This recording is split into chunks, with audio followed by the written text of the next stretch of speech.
Well, hello everyone. Welcome aboard. Sorry about that. Got me right after coughing.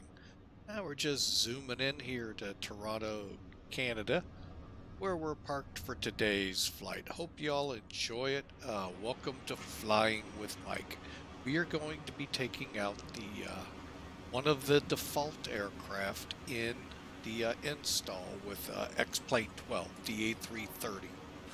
It's not fully updated yet, folks. By that I mean the FMC and all of that is still not to the what we've been told to expect. So, but anyway, I thought we'd take out Air Canada 743 flight in the A340 or 330, sorry, over to San Francisco. That's right, back to the Bay. So, without any more, let's hop up in the cockpit and see what we got. All right, so we're in the cockpit here. Folks, first look, it's an A3, it's an A3 something. Obviously, it all looks the same. Little bit more because of a little bit more in fuel pumps and hydraulic systems and all of that. But overall, folks, it's what you're used to in your baby buses, I call them. A3, 18, 19, 20, 21s. Heck, even the 340 and the 380 take on the similar, just throw two more throttles on it. So, and I'm a little softer in speech today, folks. My wife is finishing up a call and don't want to be too intrusive into it. So,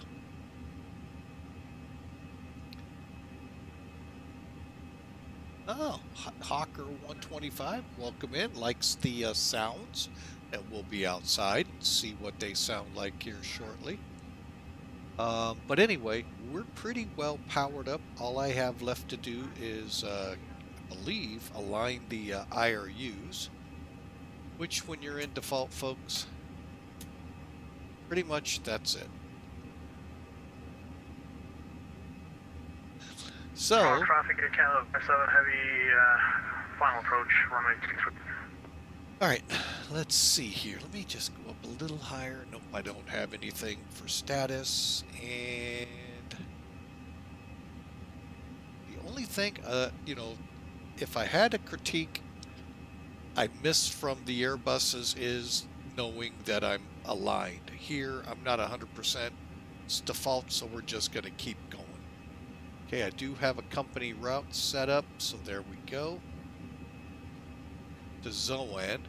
Let me see.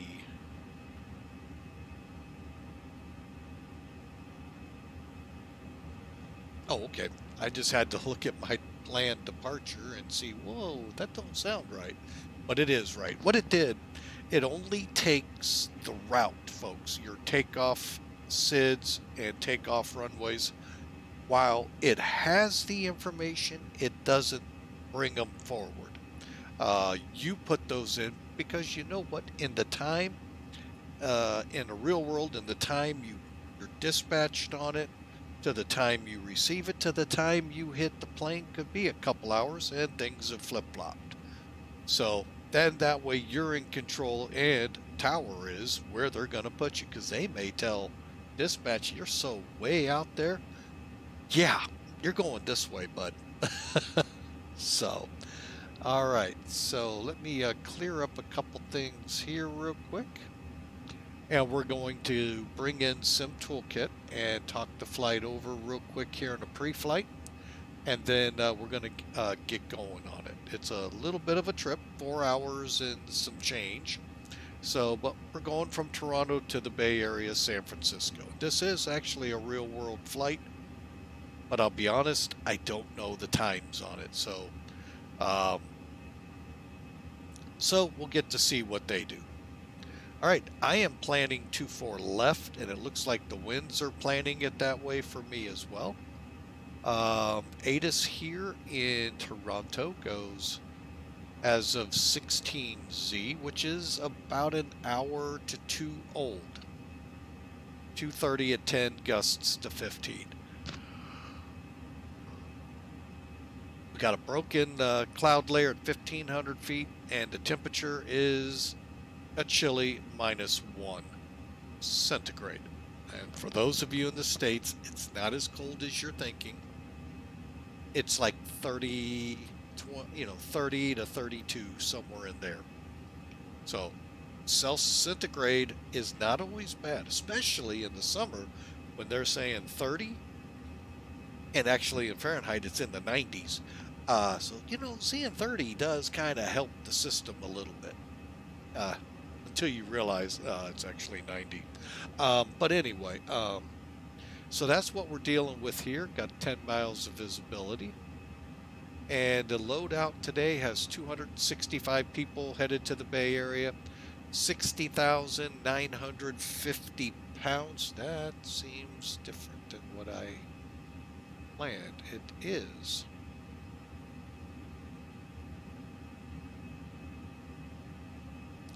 Okay, got that updated on my flight strip for myself. And we're going to be having 72,446 pounds of fuel. Cost index, okay, if we get a fully workable McDo from X-Plane in one of these upcoming updates, we may be able to use it, but for now, we really can't. And that's actually kind of low. We should be up closer to at least in the 30, 40, 50 range. And I've seen a couple airlines up close to 100. So, again, this is all, subjective with what the airline wants, what the aircraft can do, and the two come together for a nice number. And for you real bus pilots, real Boeing pilots, you're going, that's not how it works. But if you generalize it, that really is what it is. It basically, folks, takes, okay, do we want the plane to run on time, or is it ahead of schedule so we can slow up a little? And we want to be as efficient as possible with fuel, so there's your balance. The airline wants what the plane wants, the two come together to make it, to make a number. 38,000 today, about halfway we'll go up to 40 again. So, all right, so there you go, folks. We'll clear out Sim Toolkit. There we go. And with that gone, let's bring in charts real quick, take a look at our departure, and then we're going to actually put it in the McDo, FMC. But we're in a bus, let's call it what it's supposed to be, a McDo. All right, in the charts program, I actually have our departure pulled up. It just disappeared, I know. There we go. I'm going to hide that. All right, so let's start with where we're parked. Turn that on. There we go. If you look at FlightAware, it takes off out of gate F, as in Foxtrot 61. If you try to find that, pardon my yawns, folks. Been up since 4:45 this morning. It's a normal day off work. Nothing special, just a little tired. So my apologies. But anyway, if you try to look that gate up, now it is in this general vicinity, and it took a lot of digging to find it. Because if you go to the parking aprons here, there are no F gates. There are C gates, A gates, no F gates. And I knew F had to be either, I assumed, like D, E, F, and so forth. Again, a lot of guessing. Finally found out it is on this long tier out to this, and I saw 61, so that's the one we took. And from what I found out, it's pretty close. All right, so anyway, to get over here to 24 left, we'll push back. You know what? Let me get back on that chart. Hang on a second. We'll push back, face south, and come out on, I don't know if that's an actual taxiway or not. No, out here to, oh, what the heck is this? Well, we'll come on out to Alpha, to Delta, all the way down to pretty much the end, crossover, come down, looks like maybe D7. and then we'll be ready to go. Okay, once we're on the way, let's take a look at the chart here in its entirety. Again, departures here. Now, we can't use that D-ATIS trick I use in the States. We can for San Francisco. Can't for Toronto. They don't, that website that I took you to does not cover outside the U.S. and U.S. territories. So we have to rely, I use FlightAware as a backup, see how the plane, go to the airport, just put in the airport code. Look at the airport and see what traffic's doing. Pretty simple thing, folks. And that's how I figure it out without D-ATIS. Not to say if a controller comes up now, he'll go, I want you to go to runway 55. Well, all right. I mean, they've come up with some strange things before to us. All right, so 18,000 transition. Like I said, most of North America, that's it. Radars required, blah, blah. You can read the rest. Okay, here's our departure, and it's for all the runways here. Down here gives us some minimums, which we're good on. And over here is the instructions. So we're going off 24 left. So unless otherwise directed by ATC, climb 237 to 1,000 feet. Then bank it slightly to 235. Continue on, expecting vectors to Tillman. Then proceed as depicted on the chart. Unless, again, ATC says otherwise, we climb to 5,000. I'm going to go ahead and set it, hoping I'll be caught up with the plane to push us beyond. If not, everything will hold up there. All right, so as it said, we'll go on as depicted. So from Tillman, we go to Ursula, to Besaid, to Nosik, to Zohan, which is where you see right here in our box. So let's take a look at this now. Okay, so we're going to go to departure, arrival, departure. Select your runway first. 24 left. Then a good FMC McDo setup will only show that which is applicable for that runway. Granted, this one is for all the runways, so you would see it no matter which one you went for. And we are, hang on, I gotta scroll down. Ursal 4, Sohan, execute. And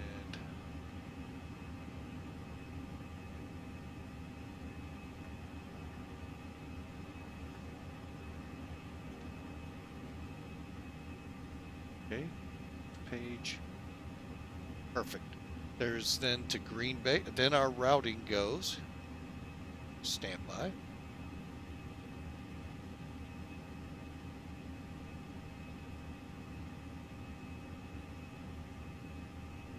Livery for today, folks, is Air Canada. Default. Comes right with the plane. All right, so for our routing, as you see, we go Zohan to Green Bay, to Olney. There's where we'll jump to 40,000. Hop on the J148 Expressway over to Cheyenne, CYYZ, to Eker, EKR, Lulu, DTA, KU54 MFMs, somewhere in Nevada. Oh, sorry. Rumps, Inyo, and then we come in on the Diamond 5 arrival, DYAMD 5 arrival. We're planning 28 right. We'll see what we get en route. We'll probably check it only. O'Neill, I'm sorry, ONL, right here in our routing, to see how things are looking and begin setting it up for that. And there you go, folks. There's the route. Now I'm going to go through the legs here. Now this is not normal. Well, actually, there is no real normalcy to this. Usually you would see step here, but we can do it this way, and you could step right off. So there's Tillman, there's Ursel. Oh, it is still there. It just says leg wins. Silly me to think that's the word for step.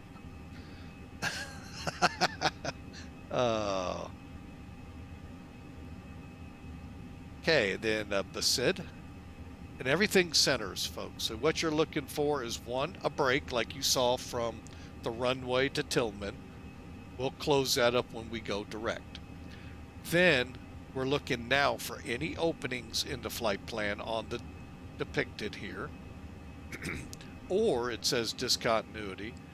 Or instead of looking like a nice uniform line, it skews a couple hundred, couple thousand miles way out of whack. And you'll see them when they show up. This is how it should be here. You'll see in a second. But when you get something way out of whack, you'll see it. It'll be a lot of times 1,000+ miles. Most of the time, if you build it in SimBrief, it will never get that far off. All right, sorry folks. Also, still nursing a dry throat from eating a hot piece of potato a few days ago. Still quite dry in that area. So, all right, so everything is looking good. Ooh, DTA, KU54, Idaho, I don't know. And there's the start of our arrival. Okay, we'll get to that in flight, but for now, see, this is what we would have been looking for. Any, say, like, we know it won't do this to Ursel, but say from Ursel to Based, it throws a discontinuity in there. We got to figure out why. Okay, so everything looks good. Let's take it back to ARC. And then let's go back to F-plan, click VNAV. Climb looks good. Yeah, I'm good with those numbers.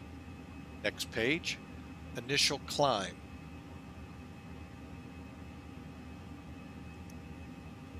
According to SimBrief, will be 38,000. So I just put it in this way. Some of you daredevils out there will put FL380 and it'll work. For me, it won't. For some reason, I end up having to put it in. And there you go, folks. It's all loaded up. Let's get this one, throw it on progress for now. This one we'll put on legs. And yes, folks, that's the ZZ Top song, Legs. She's got legs. Sorry, folks, don't have the upper tones that ZZ Top has.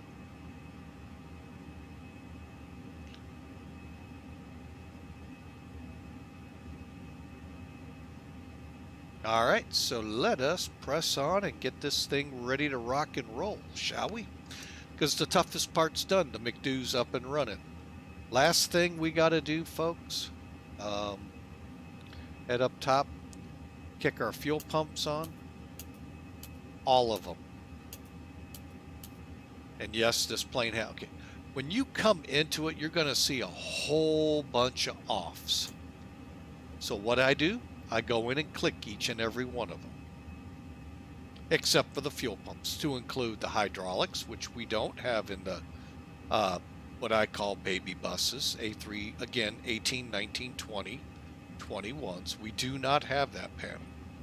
This is a more expanded panel than what we have in those planes. Same with our electric panel. So there are big differences between them. So, you know, but it really, when you boil it down, it doesn't look much different. Let's go see what battery 2 is doing. Battery 1. Curious.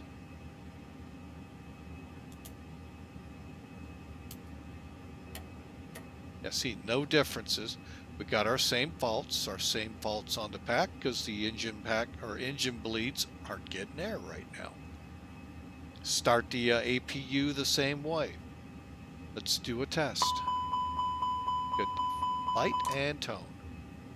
Now, the engine fire test is slightly different, and like everything else in this plane, from what you're used to with the smaller buses. Just one test button sends them off. Analogous 727. We have one, tests all three. And then we have the APU. All right. The other thing is, nothing says on. Notice that, folks? Nothing. Only thing is if it's lit up, like when you turn this on, it'll say on, but it won't be white or yellow. Okay, like external power, it's on. Why we don't get B, I don't know. It doesn't work. I don't get it, but it is what it is. But we'll get the APU started here. Same process, start it by clicking the switch and waiting for flap open.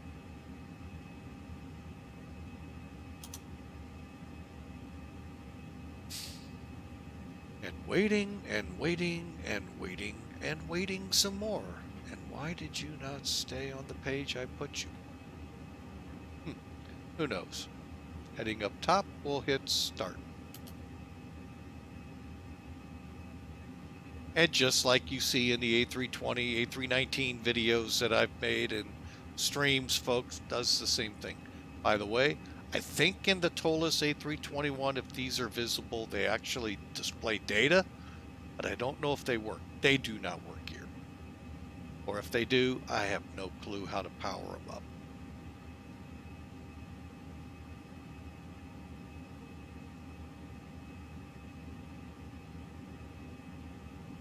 But again, there is a bigger update coming to this where these will look more Airbus, perf and data and NIT and all of that, which we're used to in those.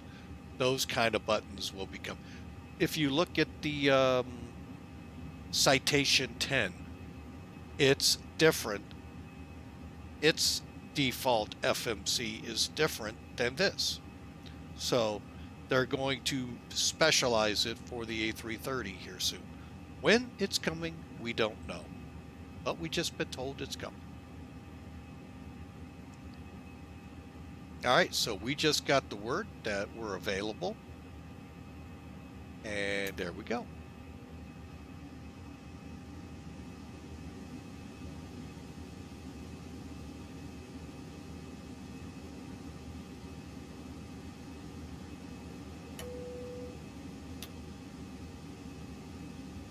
Okay, just so you know, strobes are on auto. I have nav lights on 1. And everything else up here appears ready to roll. Okay. And you'll be curious to know we are actually helping to get this thing fired up with an A320 checklist that I have. I think it works to a point, and then at that point it stops working. All right, so let's get the flight directors on. You all ought to know this part, flight directors.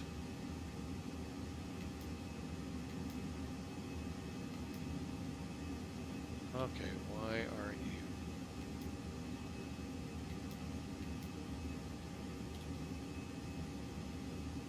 There you go. So we want basically blue dots across the top.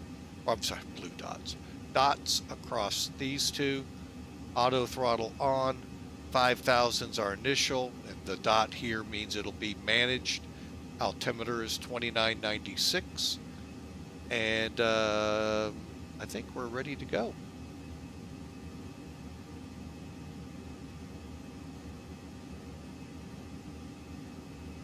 Okay, we'll go to on.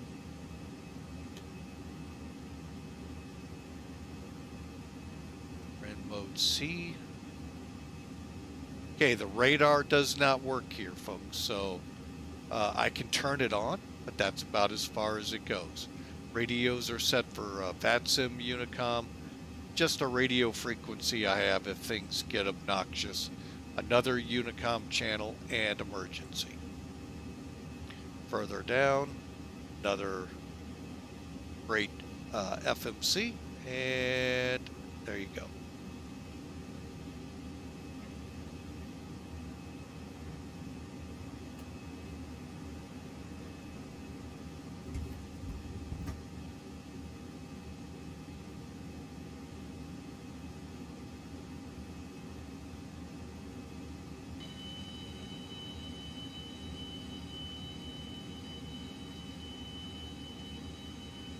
Sounds like someone's trying to rob a bank. Oh, good, they stopped.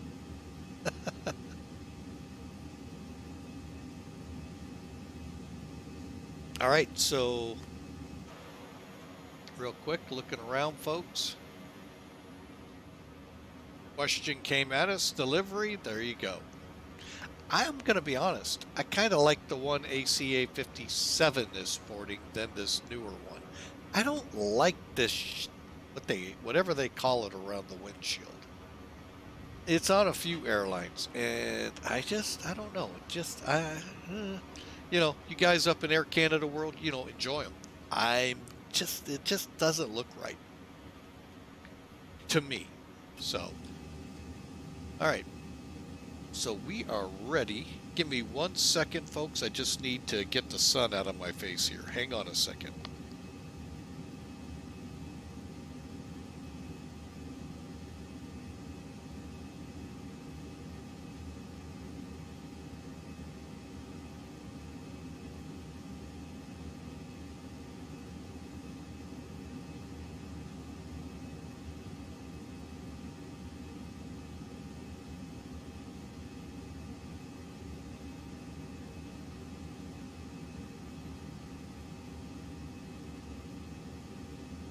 The inventor of curtains so many thousands of years ago.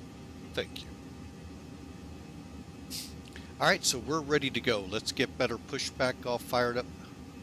Hopefully we won't get a good laugh like we did last time with it. Ground to cockpit, please show me where you want to go.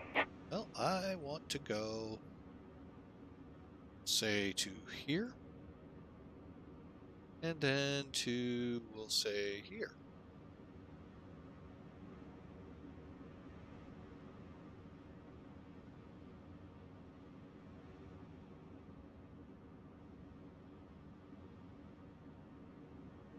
And then we'll leave it right there.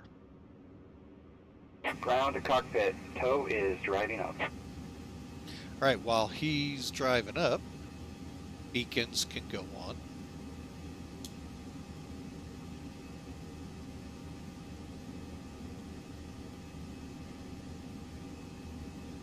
Okay, brakes are set. Chocks, let's make sure we don't have any that resembles chocks under this plane.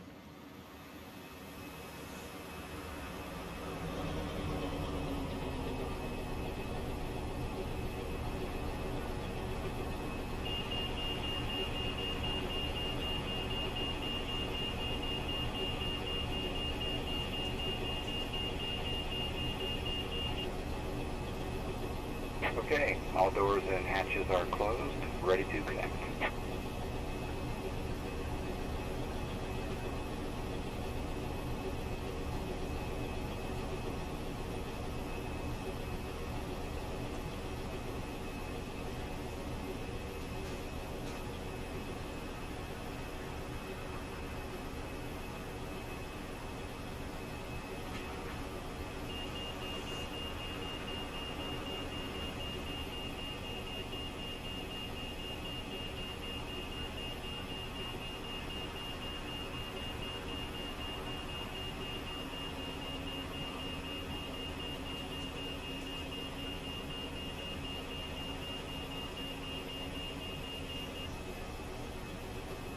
So connected and bypass pin inserted.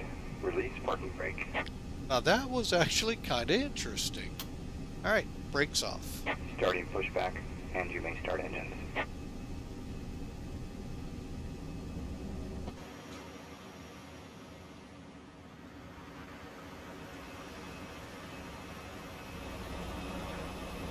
just hold off on engine start here.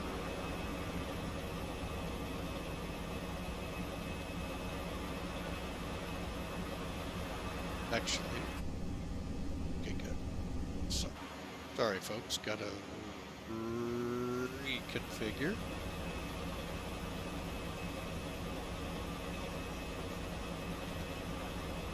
Interesting view to watch it from.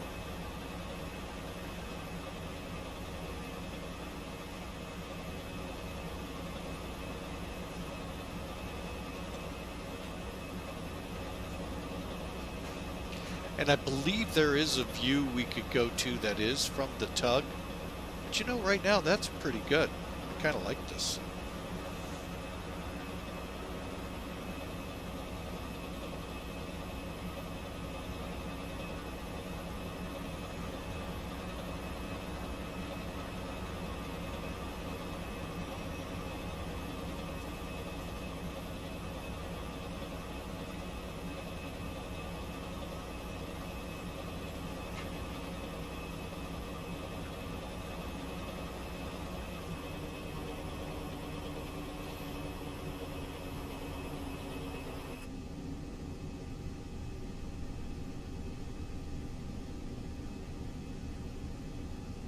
Operation complete. Set parking brake.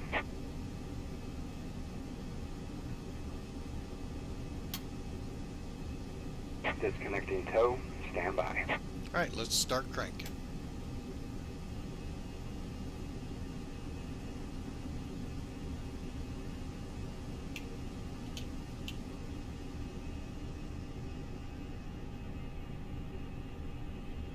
Okay, and that's it, folks. All you got to do is lift it up. If you have an abnormality where you got to force it off the APU, you may have to use your starters here. So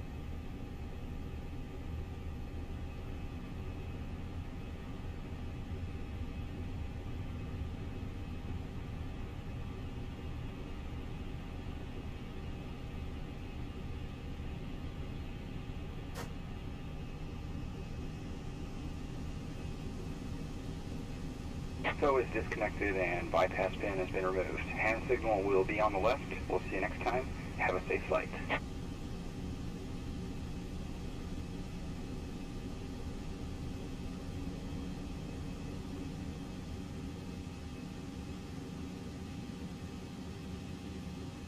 all right, so we'll wait to see him to show us our pins, and then we'll crank up number 1. Now, granted, in a perfect world, folks, first officer would already, oh, there they are. All right, he would have already started in on it. But since we are a one-man team here, and get that one cranking.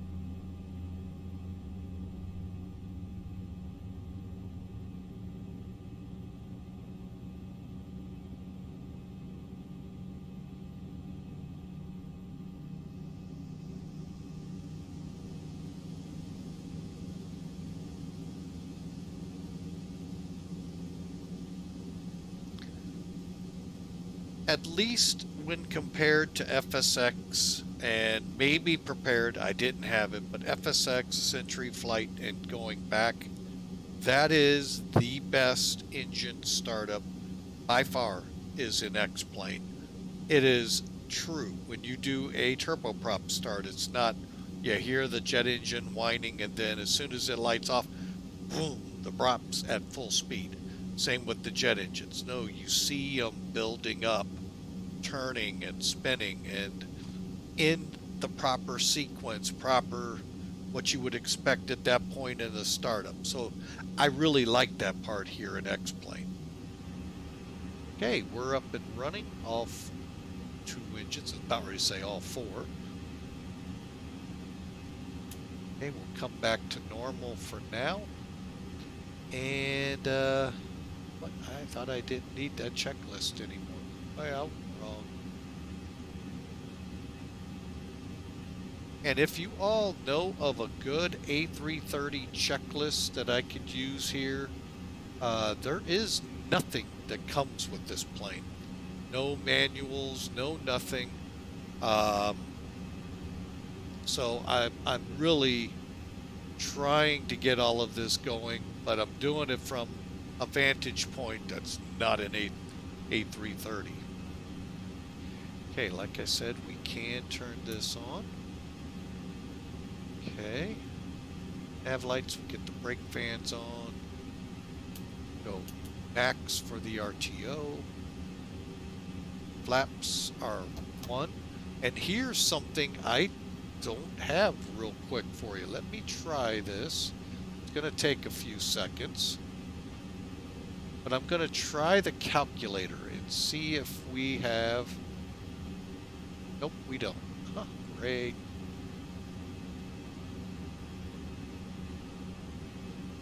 Because we don't get a perf page, folks.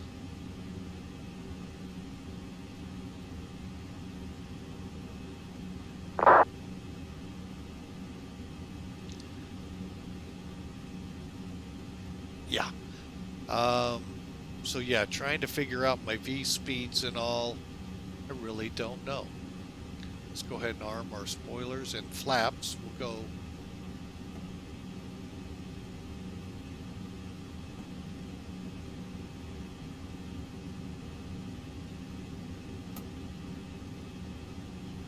We have flaps. We'll go flaps 2.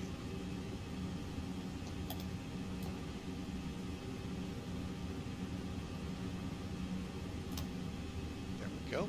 Take off test.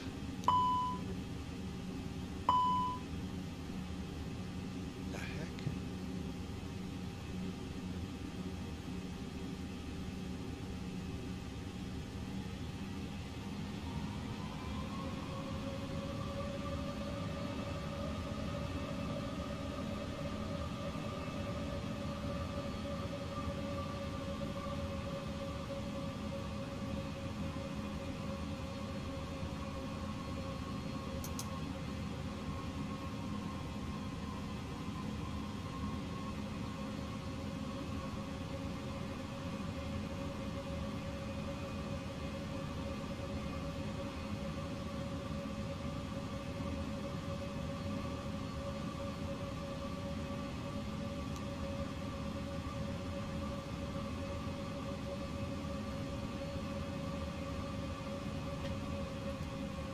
All right, we're going to start our test. CC793, go down. So, Toronto traffic 719, pushing back from gate 245 Alpha. We're expecting runway 23 and we are pushing back southeast.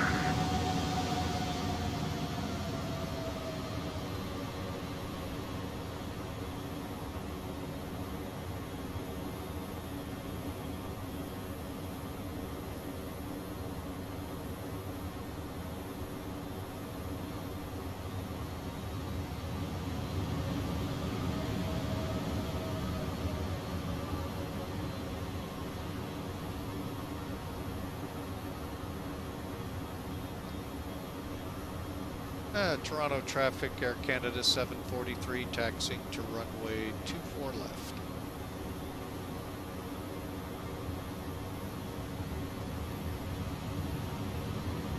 Toronto traffic is 495 on a 6-mile final runway 24 left.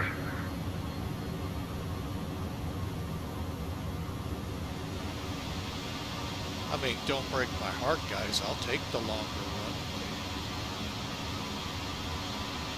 See if I got anyone coming at me.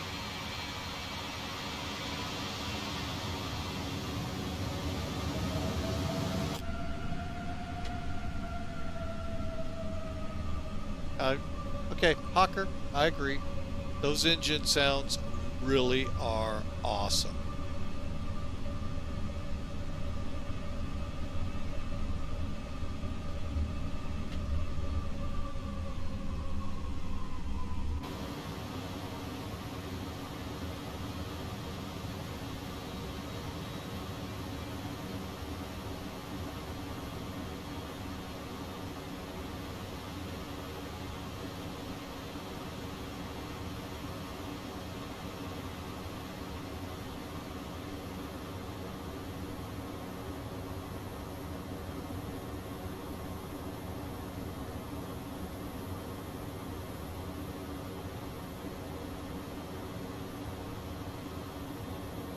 I'm sorry, folks. I'm going to go against the grain here a little with X-Plane.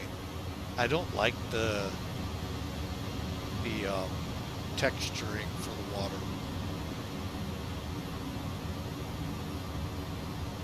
On the ground. I came into Vegas. It's when I first got to see it, and I couldn't find the runway through it all, at all.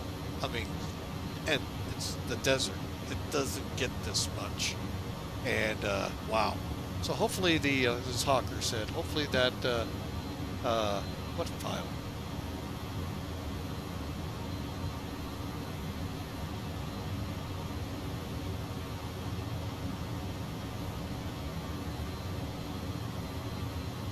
Curious what file you're talking about there, Hawker. All right, we're just kind of easing it because I don't know how bad the ice is going to be here.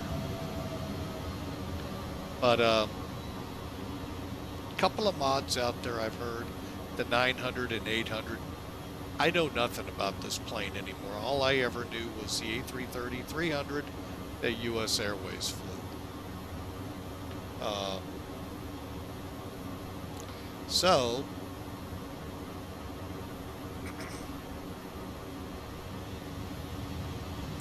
I'll have to do a little bit of research and see if I like the mods or not. There's the traffic we were waiting on. Curious why they didn't go right side.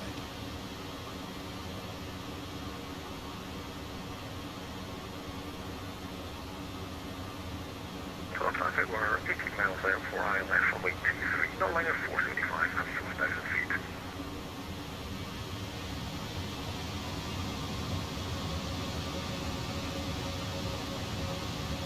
ILF from 823, to no line of 475. Okay, Charlie. Oh, got in closer than I thought I did. For traffic 12, traffic, radio check please, no line of 475.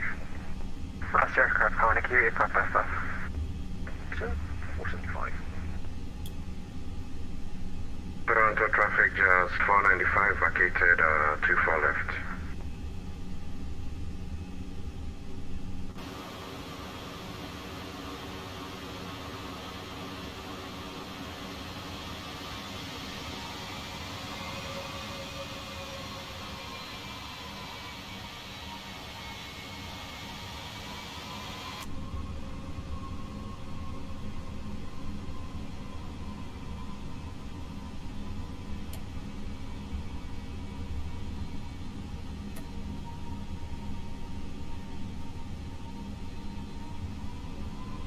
Let's see how the wipers look.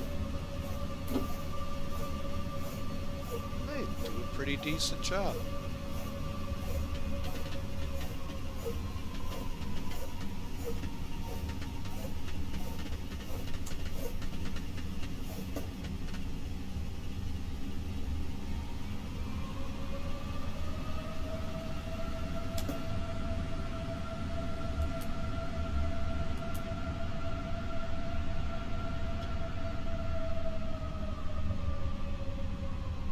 Just by that little bump up in power, folks, she's got giddy up and go.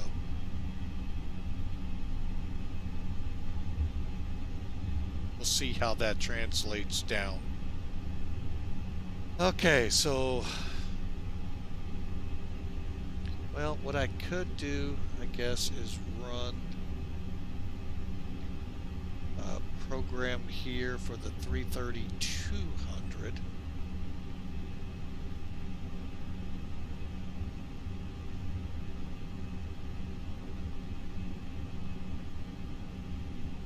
Even though we're not this plane, let me grab my gross weight. Ooh, I need to go on a diet. 414,051 pounds. Oh, I wouldn't even begin to know the center, so that isn't going to help.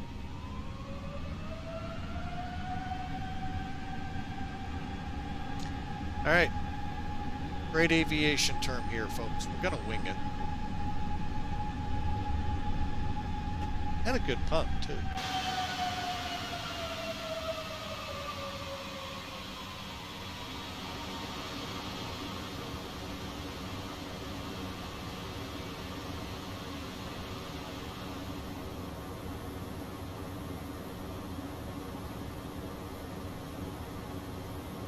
Traffic 719, taxiing to runway 23 via Delta Tango Delta Alpha Hotel, hold short runway 23. I love it when everybody goes the other way.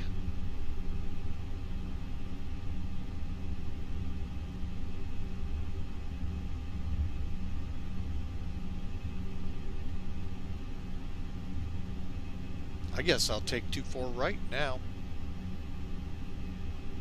I really wish we had some kind of a performance thing with this.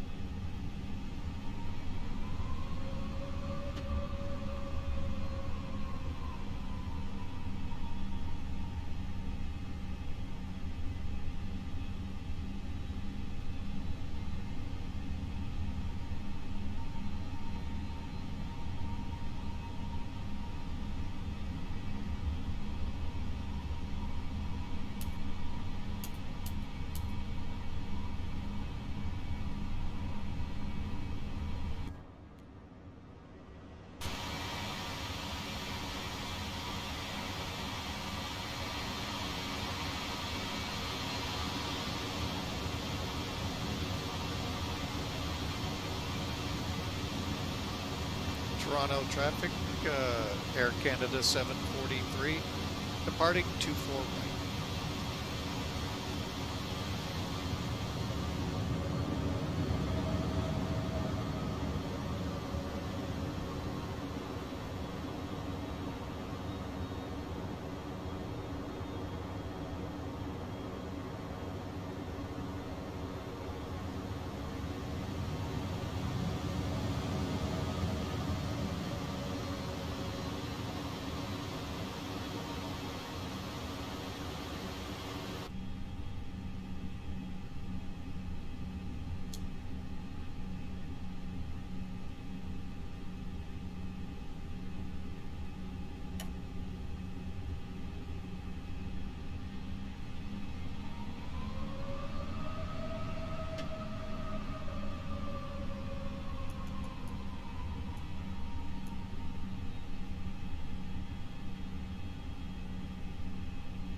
For traffic, established ILS runway 23, stall liner 475, we are 6 miles out from runway 23, 475.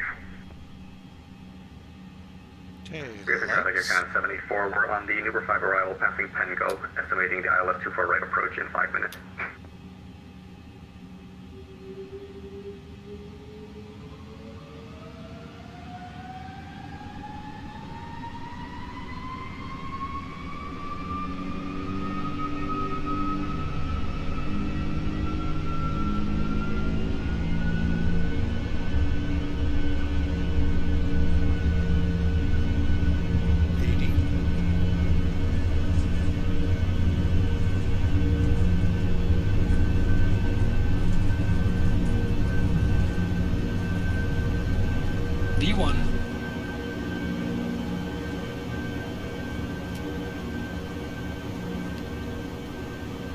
traffic, Air Canada 743 Heavies, airborne 24 right.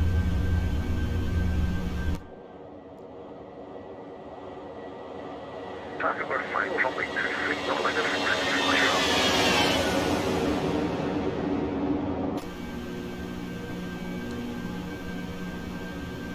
V2.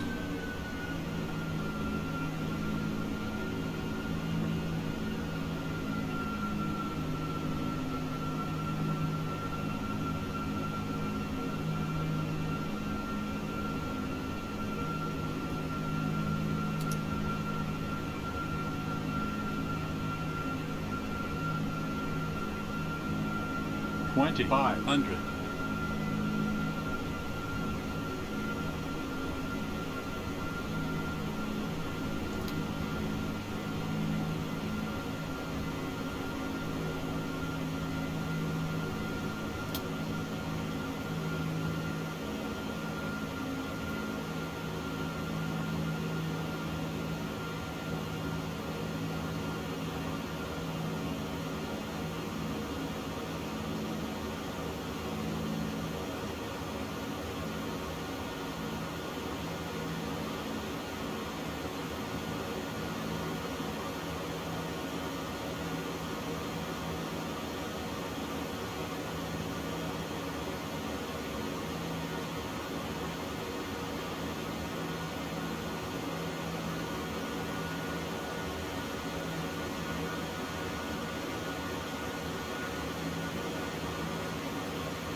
Traffic 719. So let's take off from runway 23. It's going to be an eastbound departure on the Ursel 4 departure.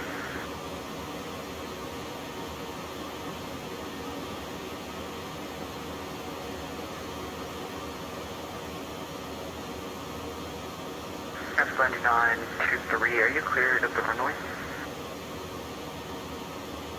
23, we're going into the FedEx route, no line at 475, safe flight at 475. Okay.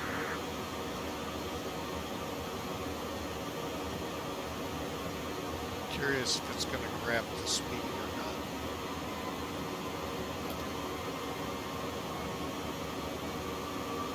Looks like it will.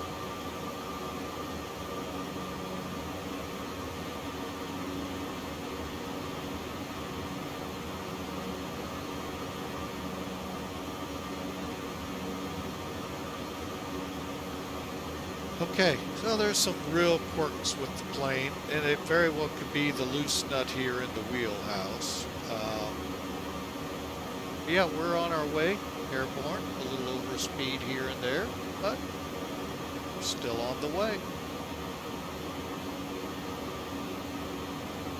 See what happens at 10,000 here.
Okay, and we accelerated.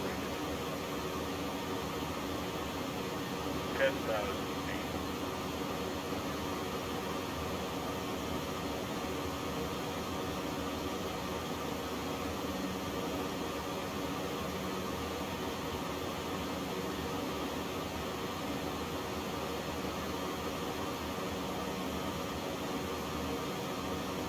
Current traffic channel 719 is cleared of runway 23.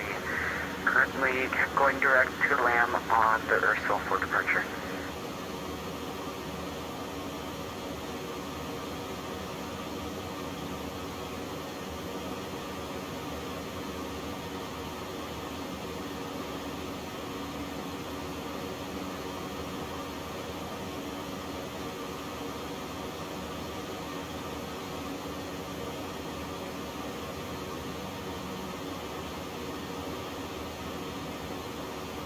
All right, well, that'll allow us to accelerate. It seems like we're a little slow. Could be because I'm so used to the smaller planes. But anyway, we're on our way, folks. Sorry for the quietness there. There are some rather peculiar quirks here. And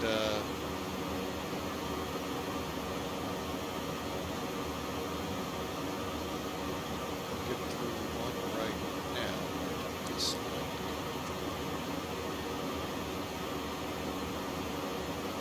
Oh, anyway, and we're in the soup.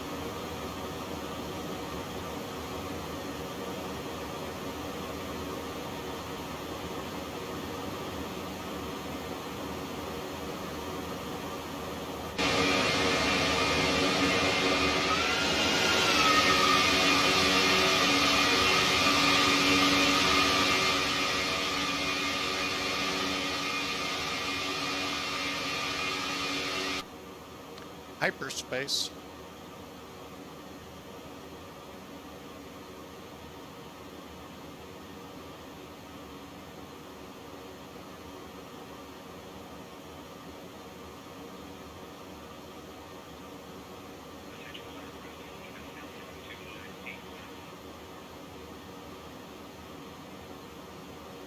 The heck was that?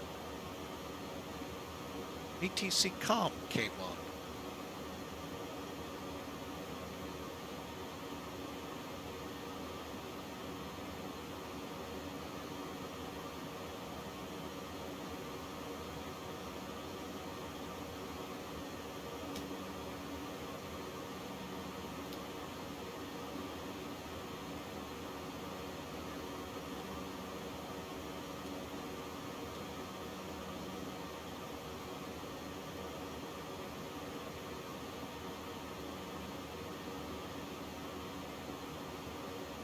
Okay, so that's a lot of learning to do on this plane.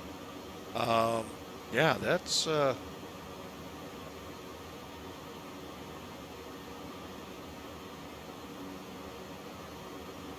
and get this running.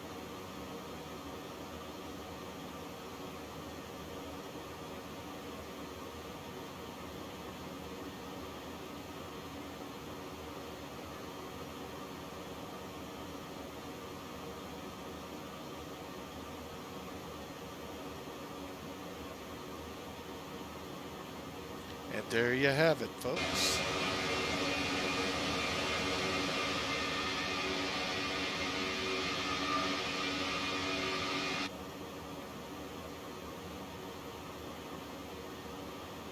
All right,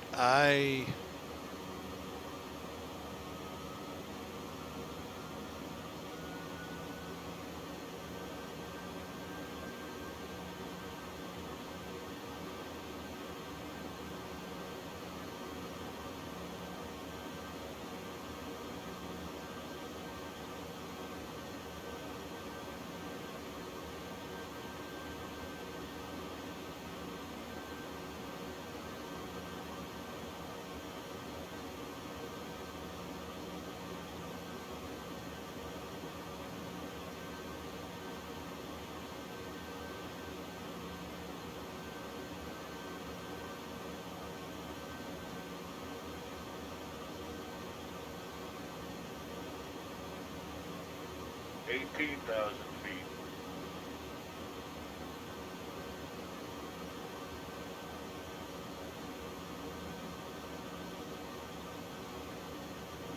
Okay, and there we go.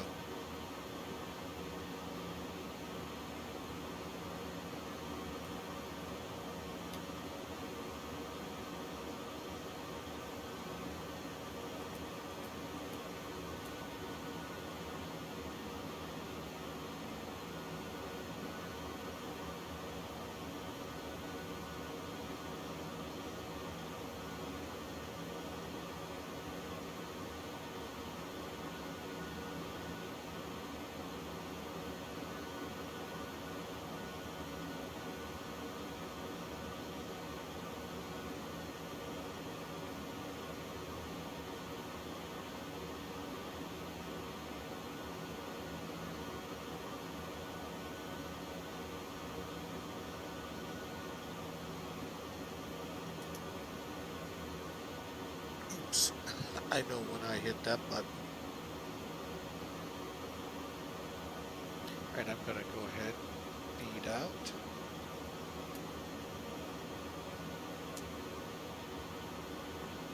And there you go, folks. We are on our way to San Francisco. That's as far as I'm going with that song.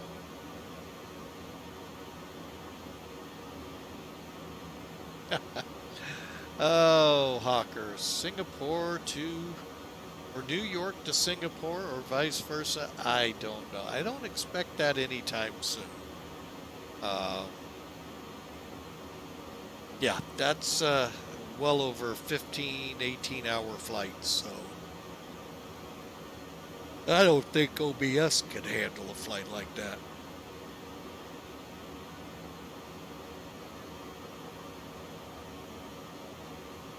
But maybe down the road. We're right now 4 hours, 48 minutes. Thank you, Hawker, for the ETE ask. And that will probably come down to about a lot closer to 4 hours by the time we reach 38. So, well, maybe not. We got a pretty brisk headway. We'll see.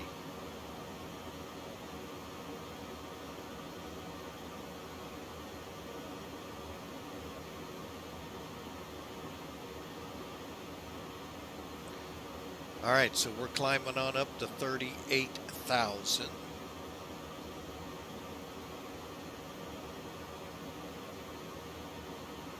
And I hope y'all enjoy the ride.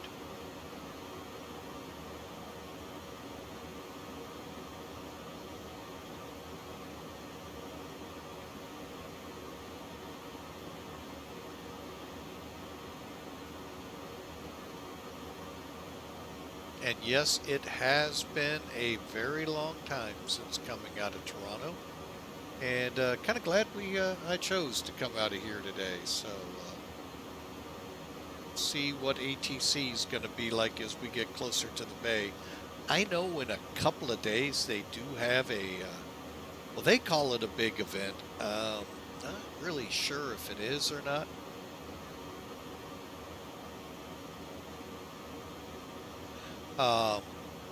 But it's called Opposite Day. I guess they're taking off where if you're at SFO, you take off one runway. It's the opposite at the other two, San Jose and Oakland. It's, you know, same way with each of them.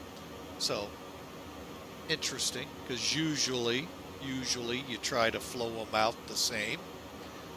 Makes it a lot easier workload on controllers.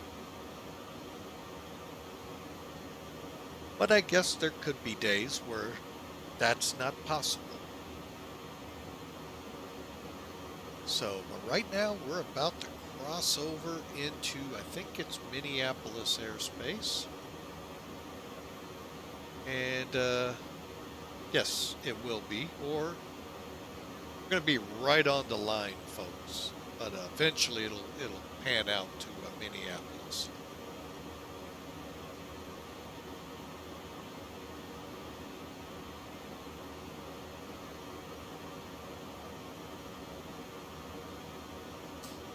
So we are going to kind of sit on the side here as we continue our climb.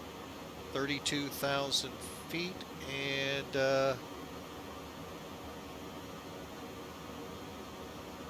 now we're up. Mine's showing close to 5 hours. Holy heck. Let me see if we're showing that here. And again, like I said, we do have a very strong headwind. Yeah, it's actually going up. Usually it goes down with altitude. It's, I think, stronger and stronger winds. Time for me to take a look at my briefing.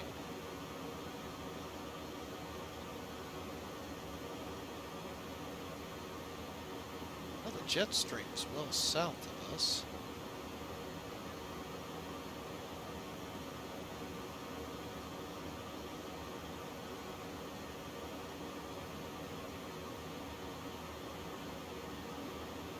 Kind of weird. We're actually only getting about 50, 60 knot winds, which is strong, don't get me wrong, but not abnormally strong.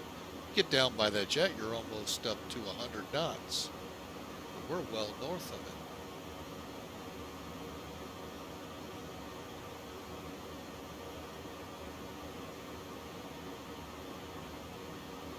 May hold off on our climb. Oh no, once we get in the Midwest,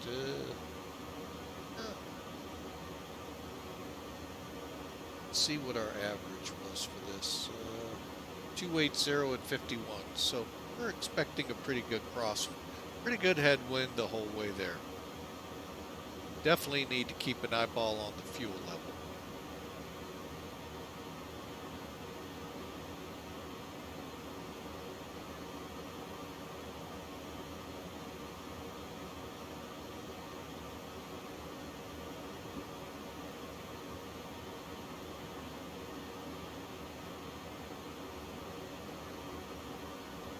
Speaking of, let's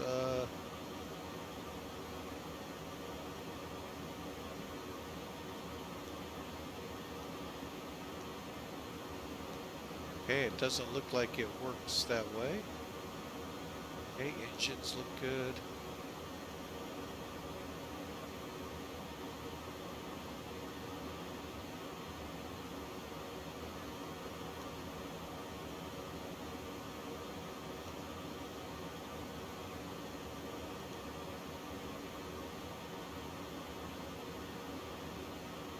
Don't like it when I see that. Why is it showing? Unless that's just part of default. Jets are on.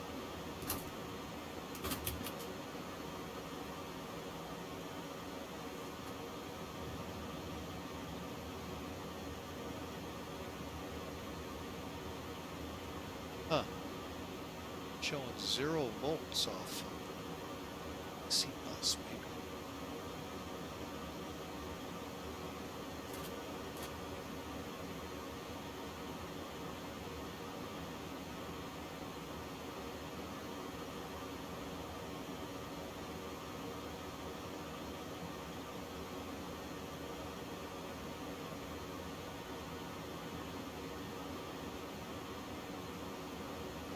Huh, don't really know this one, folks.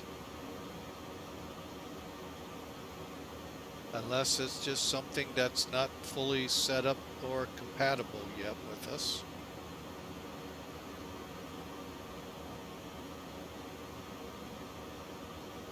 See what we get over on the DC side. That all looks good. But again, no got voltage, but no amps.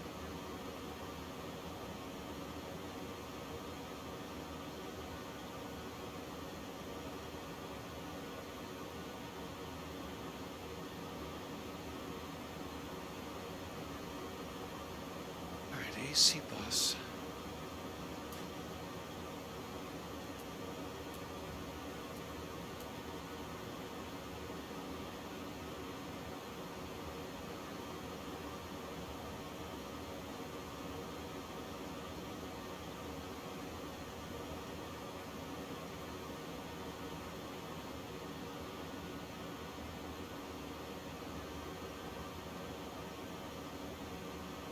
really don't know.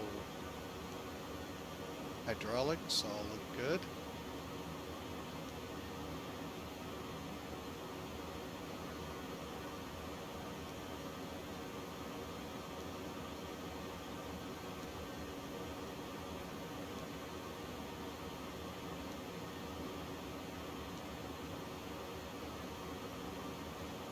And our fuel looks good.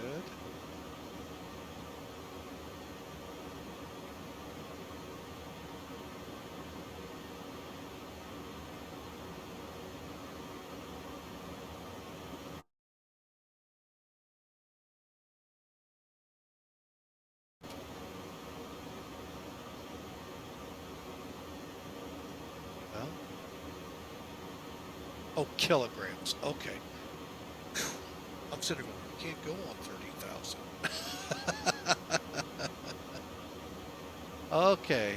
Oh man, I hate when they do that to me.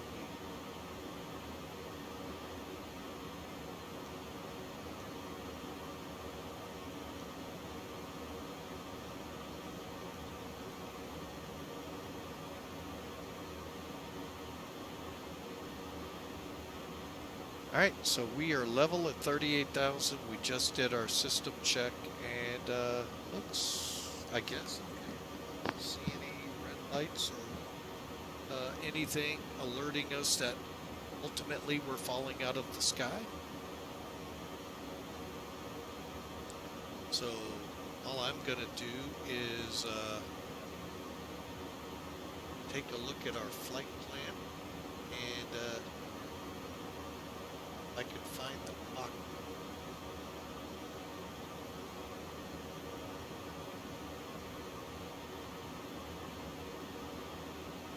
Right, looks like we're doing about right. 80 to 8.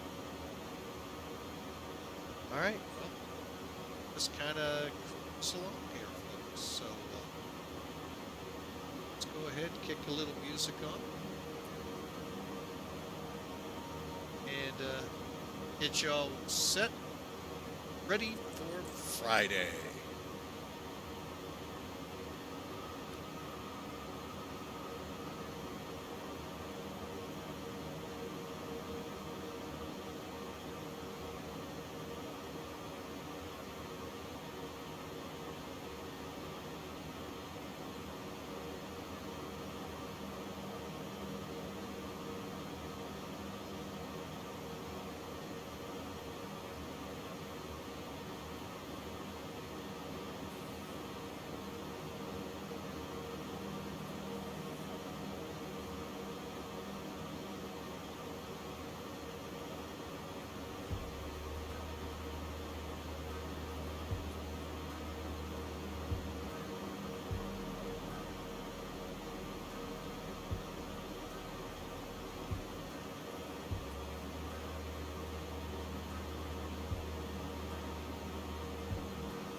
Welcome back, folks.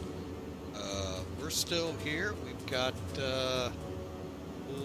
before we start our trip down here, about 4 hours, 19 minutes to go. Take a look here in first class. Make it not too ostentatious, but, you know, hey, looks good to me.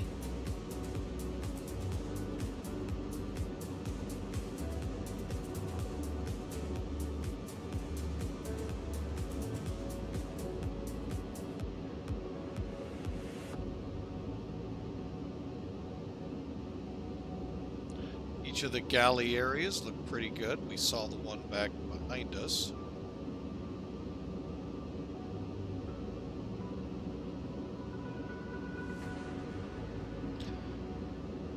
And we're back in the cattle car area, but you know, hey, it looks, I think, overall it looks good.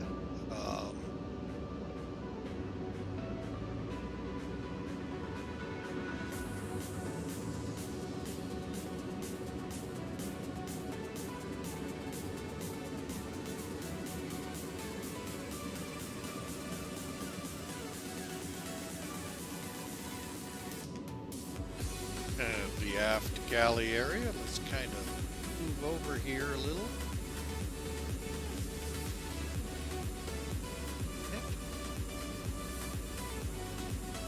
Just like you thought, a lot of coffee there. Might as well just put that on the flight deck, guys.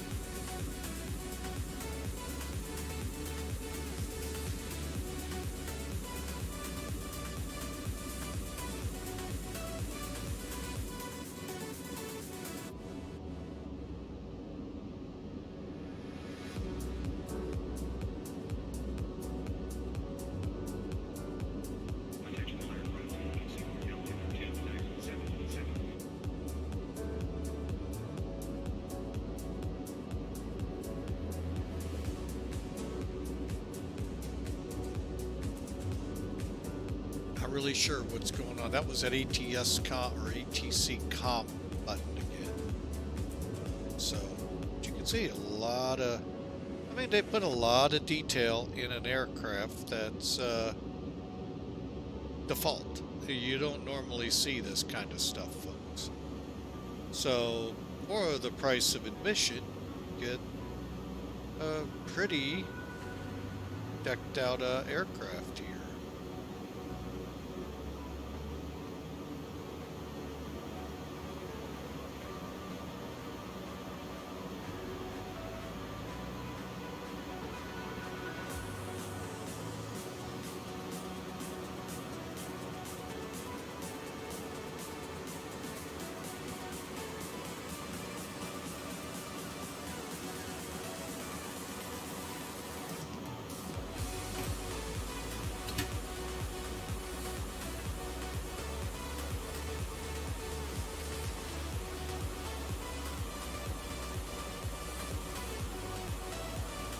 Oh, looks like Toronto Center and Tower just came up well behind us now.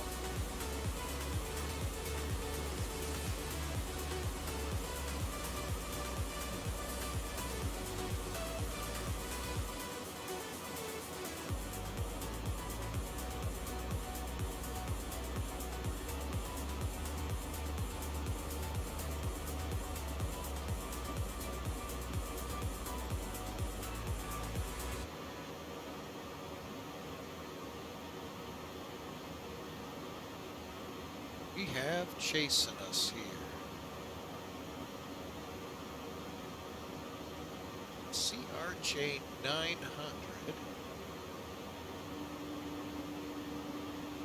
Well, hopefully, Jazz 719 is following and listening in. Would love for you to come aboard, chat with us. I know you don't have much further to go. You're going to Minneapolis. Green Bay's where your star will start. But, hey, it's nice having you behind. I don't see you up on Simware, though, with, center. Up there. Ask and ye shall receive. Let's see, did I take off correctly? Probably not.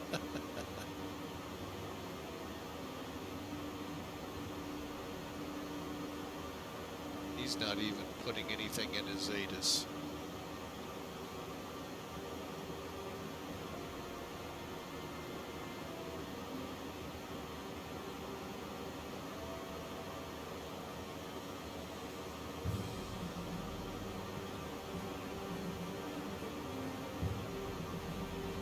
So we got out of there before ATC. Oh, ATC came up, but oh, folks, never fear. I'm pretty sure ATC is going to come up somewhere along our route.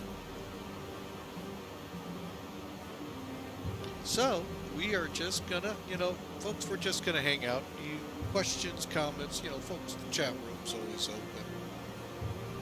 open. Currently, I'm not. Well, yeah, I am in Discord. Stan. That's what I get for not looking. Yeah, I am in Discord, so feel free to come aboard there. Now, more than likely, we won't bring it on voice, only because self-control in some people, well, is subjective, and they want to be heard however they want to be heard. So I usually keep it muted. So, the moderator, Hawker, what's my future with X-Plane, especially in the world of airplanes? Don't know yet. Kind of holding tight till X-Plane 12 fully takes seed here. Don't think we won't go back to X-Plane 11, folks, to fly some of those that haven't transitioned over yet, like the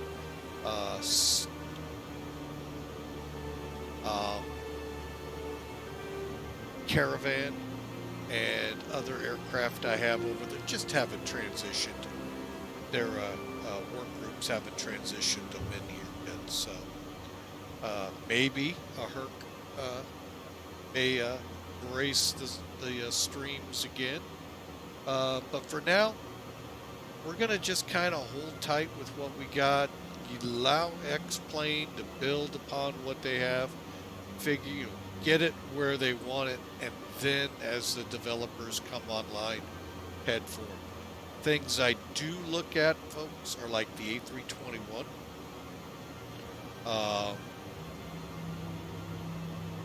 And a 757 possibly. But the problem is I have the 767, which pretty much does the same job, just with longer legs on it. So, but I know a lot of you out there do like the 7.5.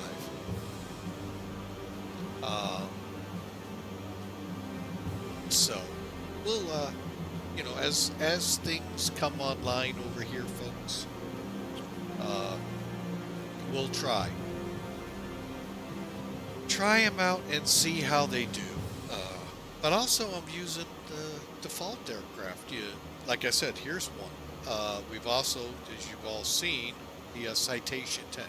That is actually a fun plane to fly, folks. Was one of my favorites when it was in production. Isn't anymore. It's a shame. But yeah. So there you go. Hope that helped you out there a little. Hawker there, and where we're going. I know Hawker, folks, if you're not familiar, let me help familiarize.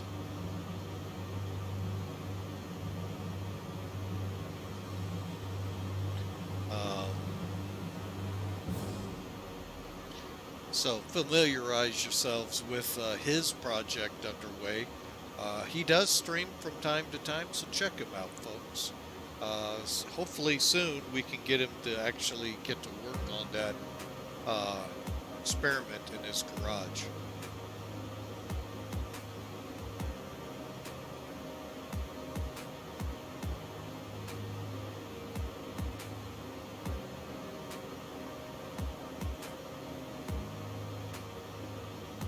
Anytime, Hawker, anytime.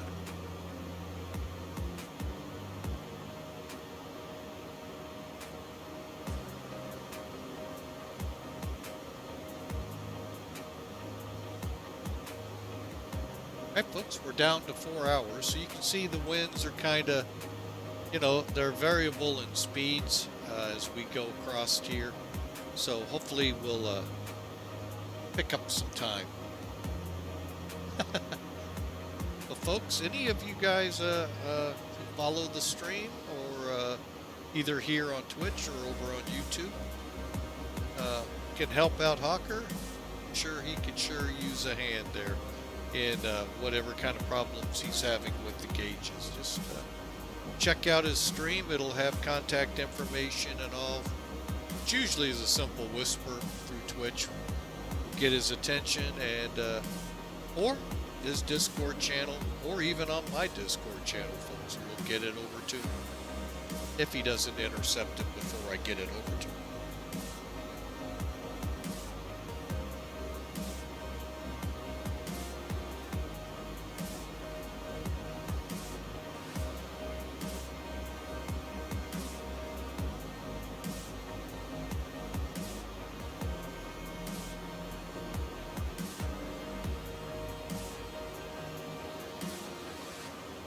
So there you have it, folks. If you have any, can give him any help in the areas he's needing it, you know, like I said, my Discord channel is available for him to get your input and feedback, and get him moving on his way so he can fly his Concorde in his garage. No, it's a Hawker. But it could be a Concorde. How would you know if you don't look at the outside?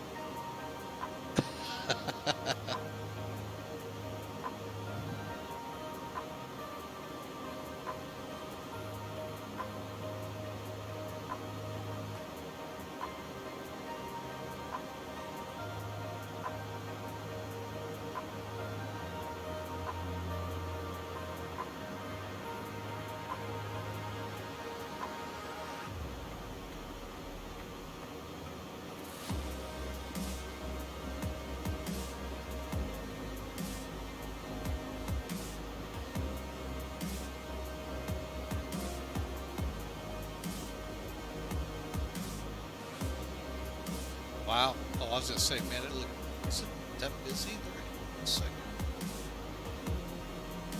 Oh, for a second there, I thought it was that busy. Now in Toronto, they had to have 2 tower guys there. Hey, they have an ATIS now.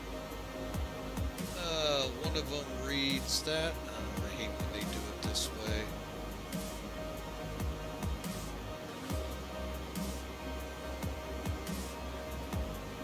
I did take off on the right runway. Oh, wait a minute, maybe. Primary, IFR approach. Departure, runway 23. Okay, I used the wrong. You know what? That's the fun thing in flight sim. Not going to be overly worried about it. Oh, we lost the aircraft that was behind us. Oh, that's a bummer.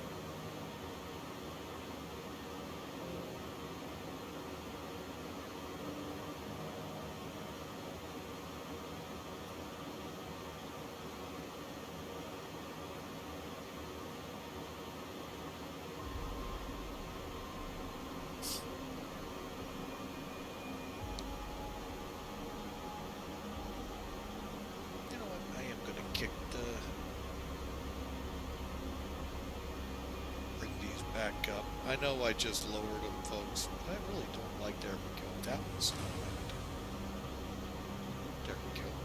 And that's what you can do, folks. You can play here, get your brightness levels. Now during the day, it's not a big deal, but get into dark, it becomes a big deal. And look, we get a lot of precepts showing up here. That's not, you know, there's something that most default aircraft elsewhere don't have. At least they didn't, you know, with the older Microsoft programs. So that's pretty cool. Overall, I mean, if I had to rate the aircraft, you know, it's a solid okay. It's an okay. Solid would mean I at least could do performance information down here. To me, that's flying with Mike's grading scale. But for default aircraft, folks, solid okay. They've done a great job. I'm really looking forward to when they do the updates, and they're doing them now.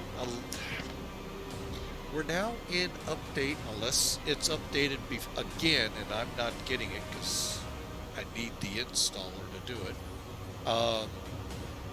We're in XP12.01 Romeo 3 update. So, and I really couldn't tell you what came with this update, folks, because it's just kind of obscure. I'm waiting for a couple of tickets I've turned in from my adventures out here, and hopefully they'll get to them and get them fixed. Only time will tell. So, but for now, folks, we're just going to kind of sit back, kind of watch the chat room, and see what takes place as we go through the skies here for another just under 4 hours as we approach Green Bay, Wisconsin. Although I mean, a lot of cheese, white cheese below us. Yeah, I know. Go ahead. Wah, wah, wah.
Yep, I went red, and that's nowhere near where we are release-wise. I've been to the site where the releases are, and really just didn't make sense what R3 was.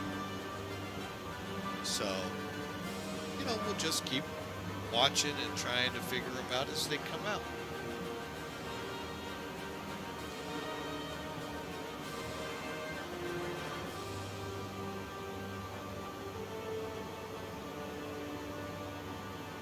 Just takes you up to the alphas, by the way, Hawker.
Huh, Terminal 2, huh? I gotta go look. I think I know which one KOR. Oops, what? Air.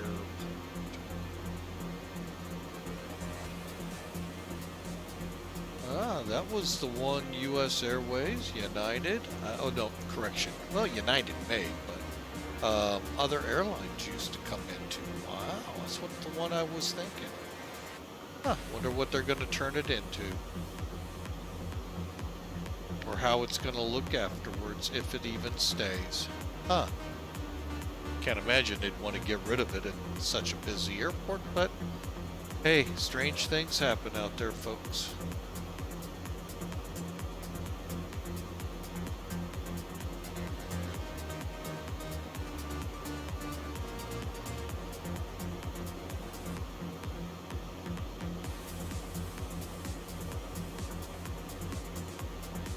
That is wild that Terminal 2 is going to go away. Alright, and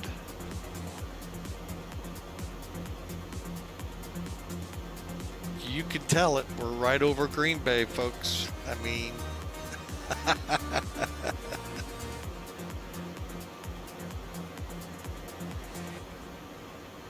you're making that turn here in about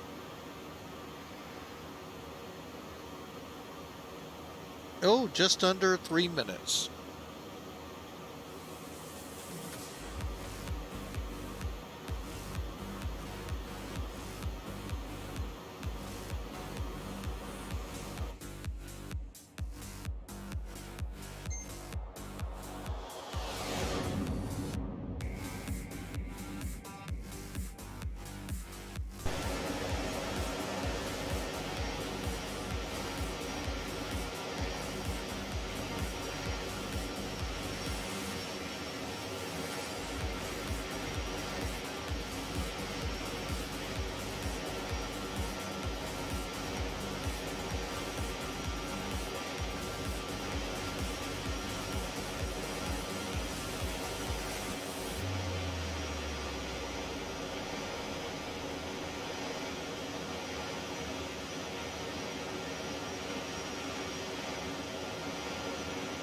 Interesting look to it. Alright, we ought to be getting ready to make that turn if I didn't miss it. Oh, I did not.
Alright folks, we're still out here. Still making our way. Let's see. Now we're still up in the land of cheese land, Wisconsin. About 3.5 hours out of the Bay Area. And our arrival in on the Damid 5 arrival. So we'll just kind of sit on the side. Chat room's open, folks. Love to hear from you in there. And we'll check back from time to time audio-wise. But yeah, folks, if you want to chat away, go right ahead. Love to meet you, greet you, learn where you're from.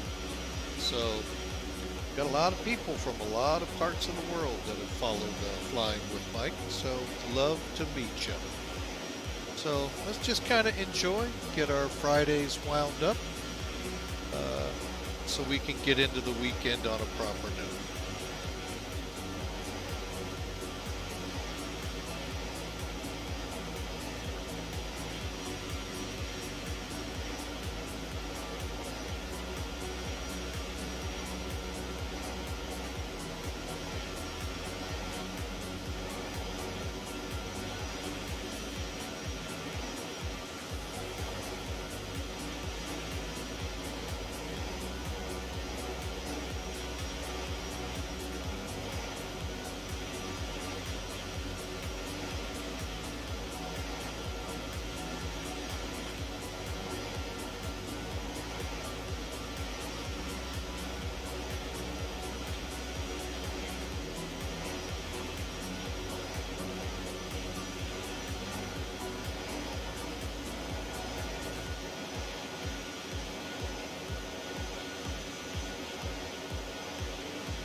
CX4480, first person, please. Welcome aboard.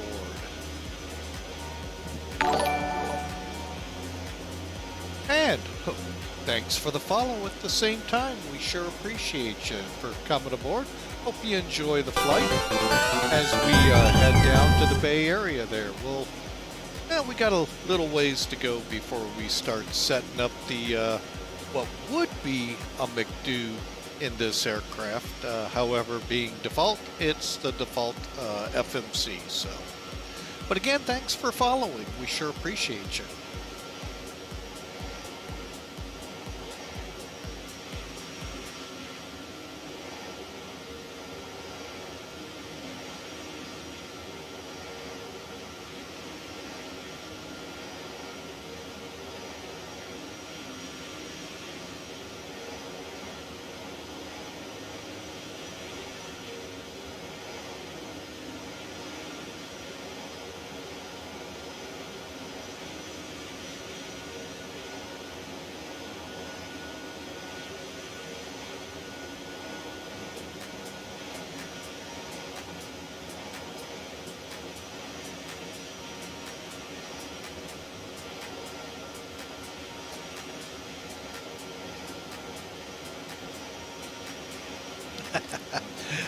No, Hawker, we're not there yet.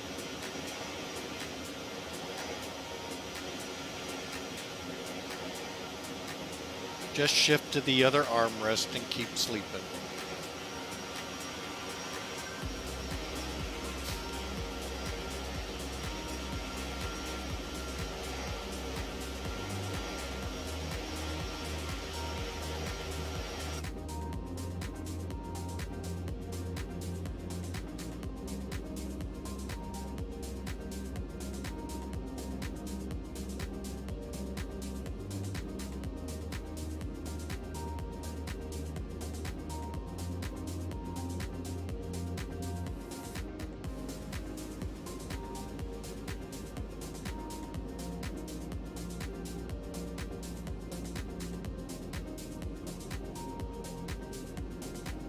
Alright, let's see how long it'll take Simaware to update this go round.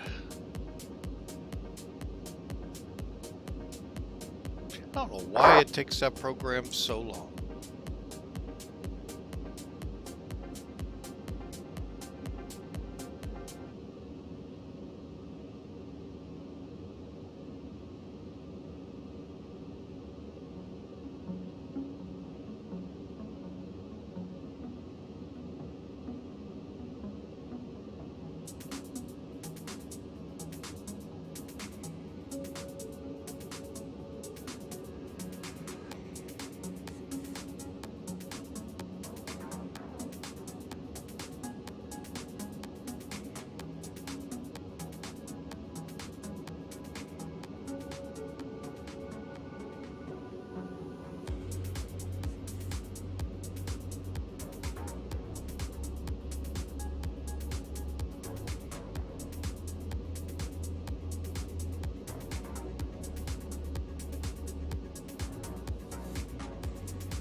Hello, hello, hello, them my shoes.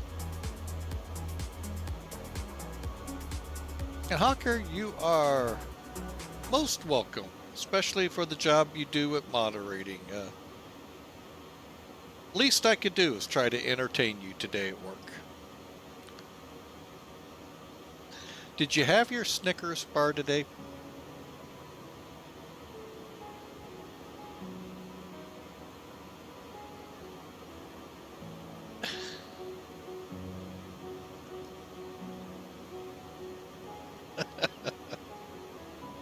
It was a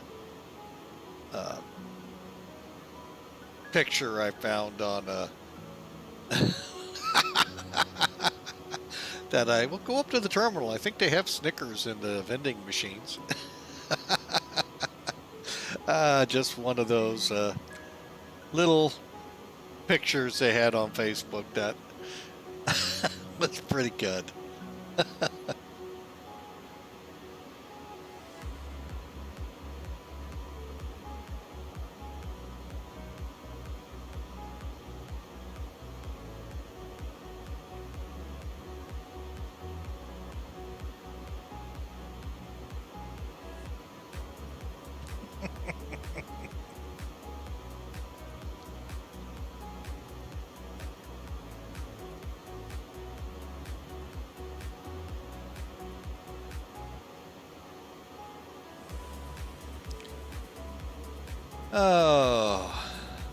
Oh, let me do this.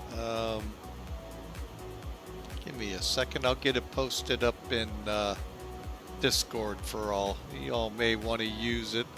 You may have people like that could use it.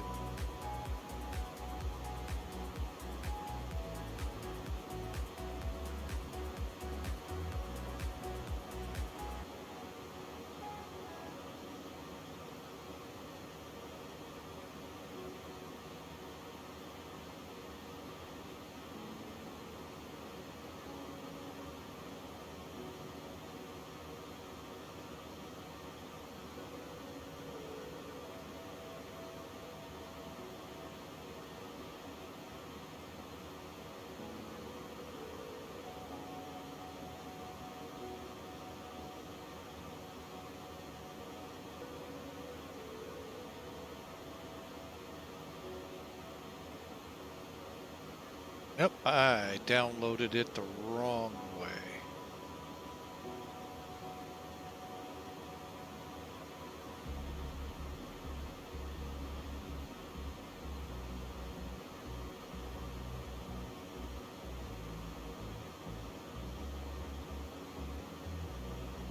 Don't know how I did it that way, to be totally honest, folks.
So for those of you that have access over there to the Discord channel, and actually all you have to do, folks, anyone can, it's head over to this invite. Click on it, it'll put you right in there. Look for screenshots and you'll see it.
All right, folks, give it about another 20-25 minutes. We'll update the FMC or begin to look at our arrival into San Francisco. Just an early look. Once we get in closer, we'll put the final touches on it. But we've still got a little bit of time from here to there. So, you know, enjoy. Some say they just chill listening to the music that comes through here on here. You know, enjoy, folks. That's all we're here for, is your enjoyment. I hope you learn a few things. We're in the default A330 for X-Plane 12. Right now, well, we're glad to have you there, them my shoes. Don't worry, we have one at work lurking about too. So, hey, we're all doing great here. Me, I'm off today, so sorry to make you all jealous. But you'll make me jealous on Sunday when I'm at work for 24 hours, so. All right, so, but yeah, we're just kind of cruising along, and 3 hours away from the Bay Area, and probably 28 right is our arrival runway, but we'll see as we get closer. So for now, folks, enjoy the music, enjoy the ride, and we'll be doing a step climb as well at O'Neill. I believe I'm calling it right. Let's find out.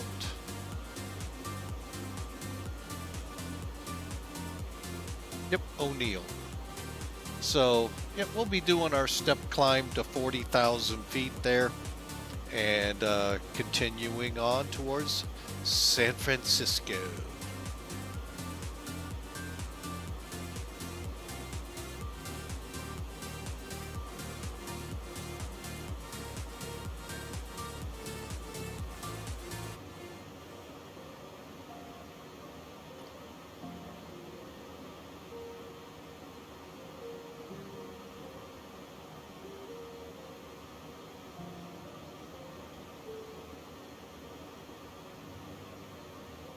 Tell you one thing,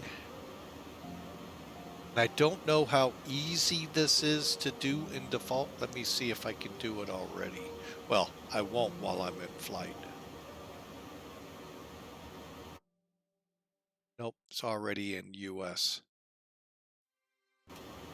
Trying to get it to show in pounds per hour, fuel in pounds, because it throws me off every time I look. Oh my God, we got 25,000 pounds of fuel. We'll never make it. And no, it's kilograms. So, I'm not from the world of metrics, folks. I'm from the US.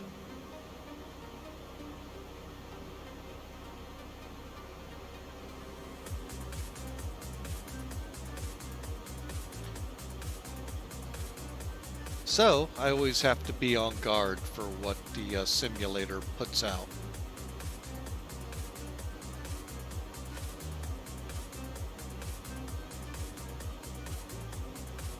Alright, weather-wise, we're not looking too bad. Now, there's a system pushing through just north of St. Louis all the way up into Canada. A little bit of snow coming out of it.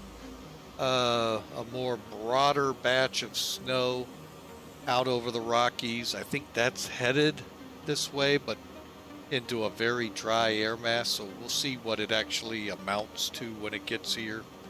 But we're right now back into what we would call winter here in St. Louis. We've been kind of off again, on again. It's kind of like every year. Been a little warmer than normally, but you know, it's winter, folks. You know, you're gonna have warm months and cold months when you live in the middle of a continent.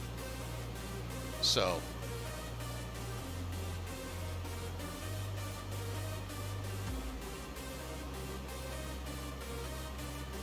wow, Philadelphia is stacked delivery through Tower. Interesting. Just looking at SimiWare, seeing what's out there.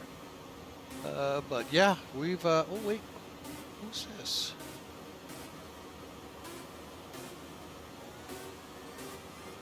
San Francisco ground is up. All right. Oh, speaking of which, I got to kind of figure out where we're going there once on the ground. Alrighty, simultaneous charted visual flight procedures in use. Looks like 28 left, right, 1 left, right.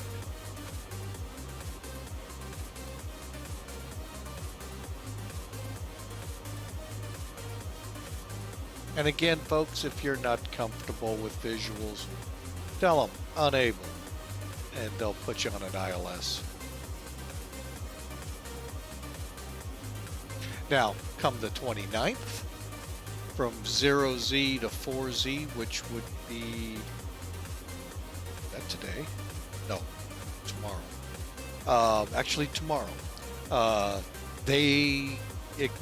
It'll be interesting to see how open they are to unables. So,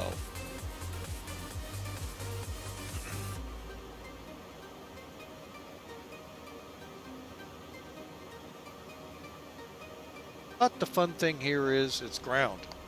They can't control you in the air. Let me rephrase that. They shouldn't. I'm not going to say some don't.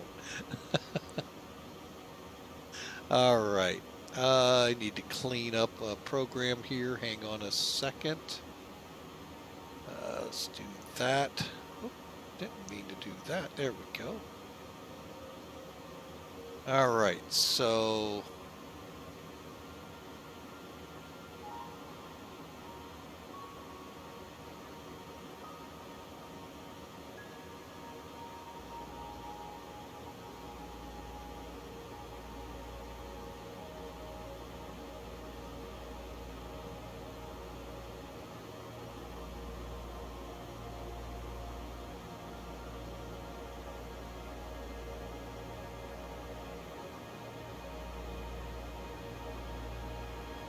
Alright, since they won't go.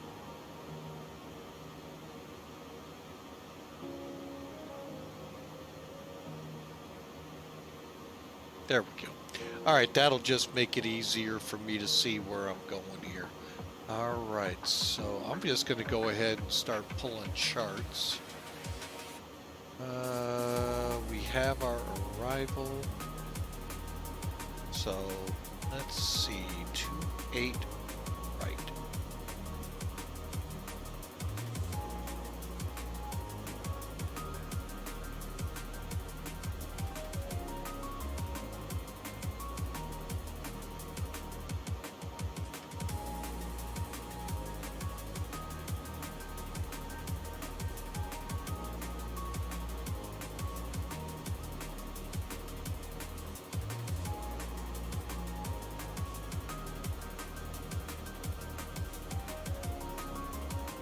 Holy mackerel, it's exactly the same. Okay, so the ATIS for SFO, simultaneous charted visual approach procedures in use. 28 left, 28 right, 1 left, 1 right. So, all right, well, we'll have to wait and see.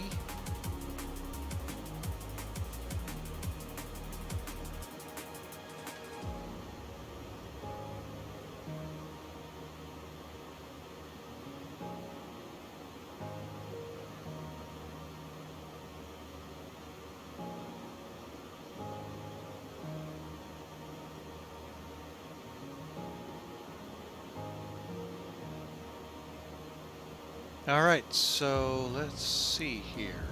Let me just take a look at these visuals.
Interesting. The only two I have are the bridge and the tiptoe, which are the same, one of the same, so for all runways.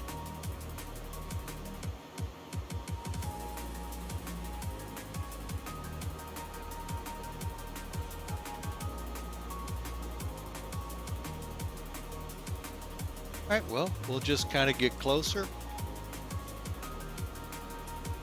and see what we have awaiting us. But for now, currently just ground, so we're not too worried about what they can do in the airspace, just on the ground. Now, in real world, remember I said in Toronto, they departed gate box 61 on FlightAware. That's not on my JEP charts for the ground. It ended up being 161, which is fine. We figured it out and could get to the runway, you know, however they want to name it, you know, whatever.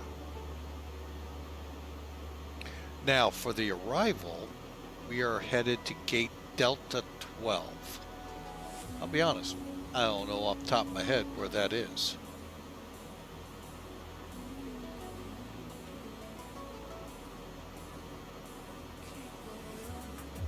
So we'll go ahead and start getting an idea. Delta, Delta, Delta. Oh, okay. It's going to be, okay, as we come off 28s, either,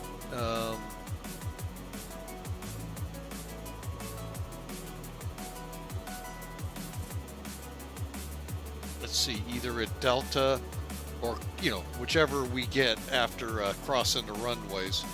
There's like a triangular terminal there that sticks out. We're on the end of that. So as we start to turn towards the international terminal. It's interesting that Air Canada goes there. But we may come off at T, we may come off at D, K, or Q. Maybe Echo, who knows? Not sure how well the auto brakes are on here.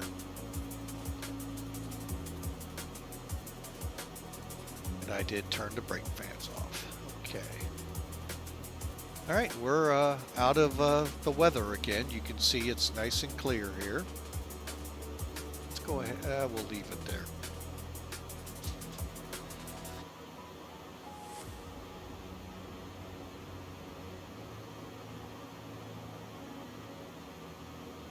All right, and we'll hide that again. And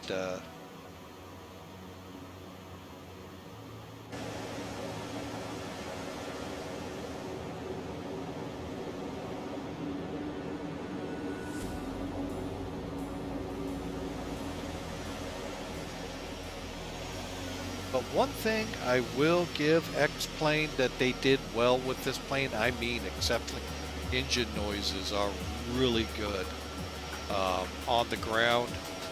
I've got them turned down right now, so yeah, they are pretty awesome. So they did well with that. I haven't put any mods on it yet, folks. Not even sure I will. I like flying it bare bones. So those of you thinking about coming to X-Plane can see what it looks like right out of the box for the most part, except for when I fly the 737 or the little Airbuses and the 747. Of course, those are added aircraft, but I fly out of the box. I truly mean out of the box. So you're seeing how the clouds are, albeit, by the way my system is, you know, I have to set it for decent frame rates and all of that, performance and all. But that's the way I like to, you know, do streams, so that you, the potential customer of X-Plane, will go, hey, that's actually not that bad. And it really is awesome. So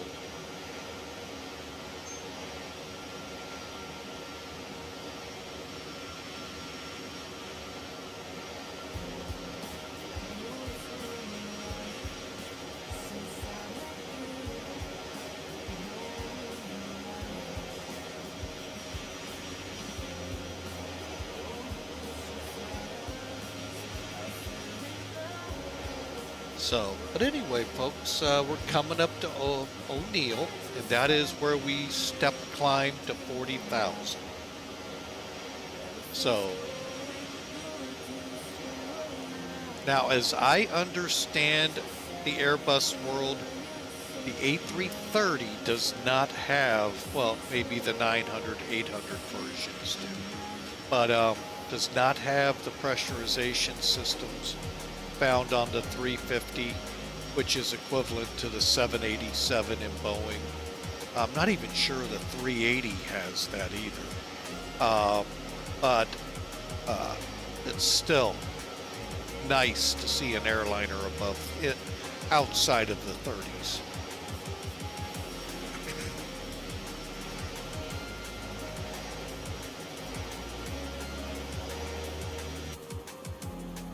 Okay, how much further? 66 miles. All right, let's go ahead. We'll go up. So all I do, folks, set 40 right here. Push it. I think it'll start climbing immediately.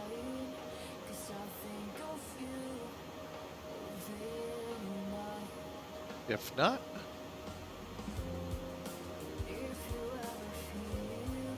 just do a nice open climb.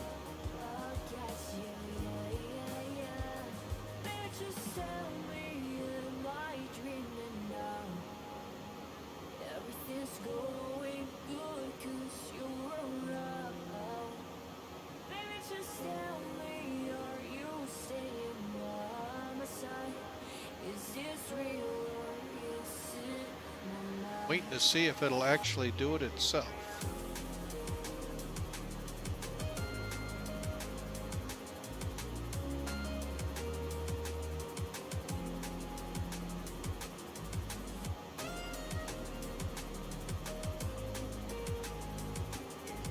There it goes.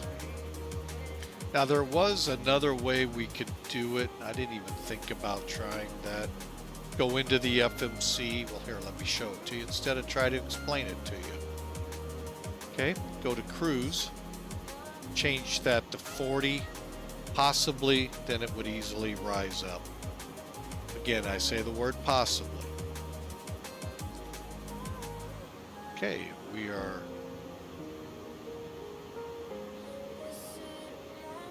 nice and easy on the climb here.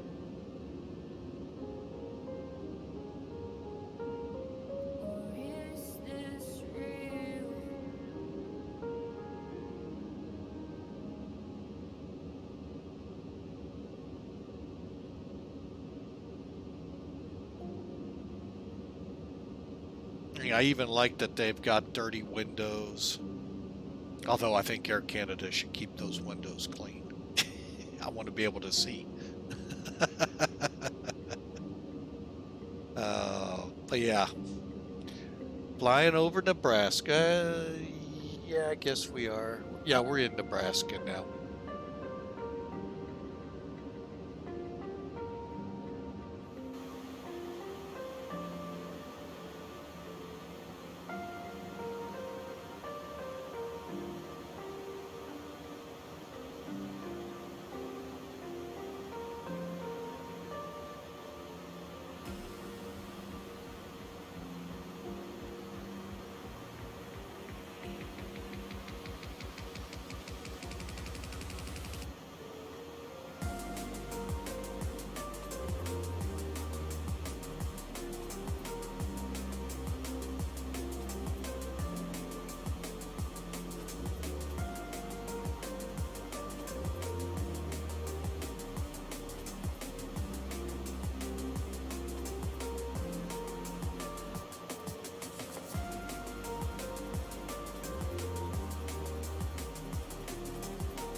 Okay, and we're leveling off.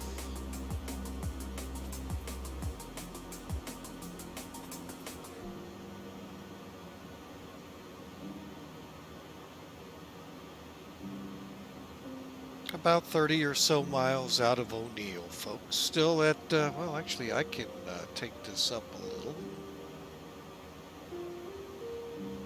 Let's get stable here and see if we're still above 80.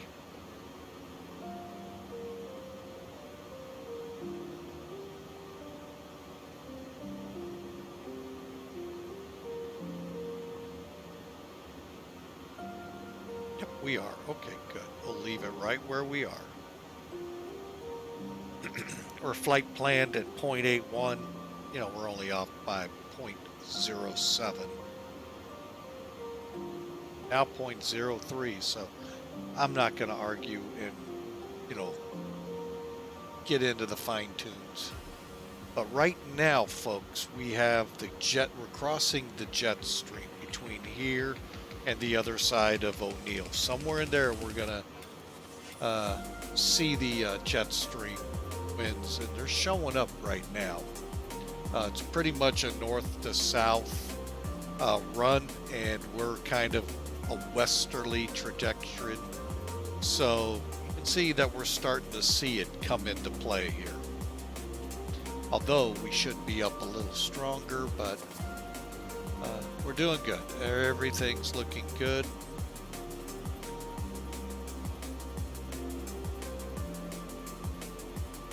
And of course, we don't have fuel. We're 2.5 hours out, so we'll just kind of keep pushing in.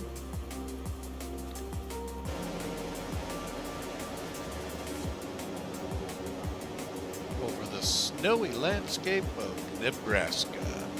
Cornhuskers.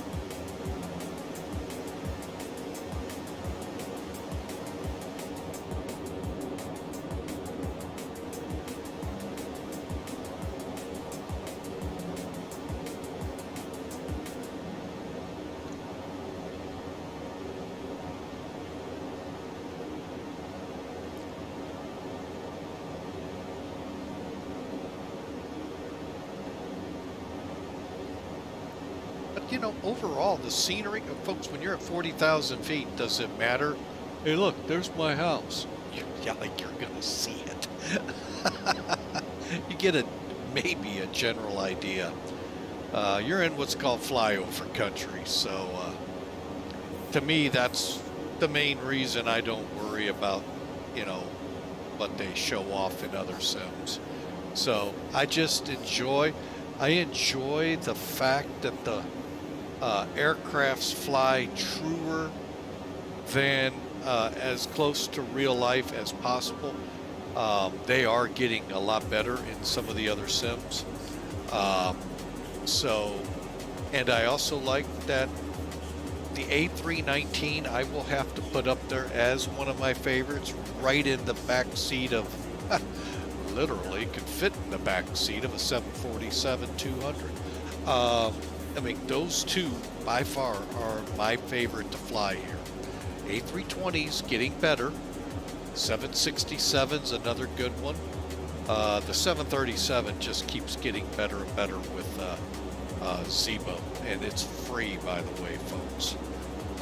If you haven't seen it, check out some videos at YouTube on it. Folks, it's PMDG quality for free.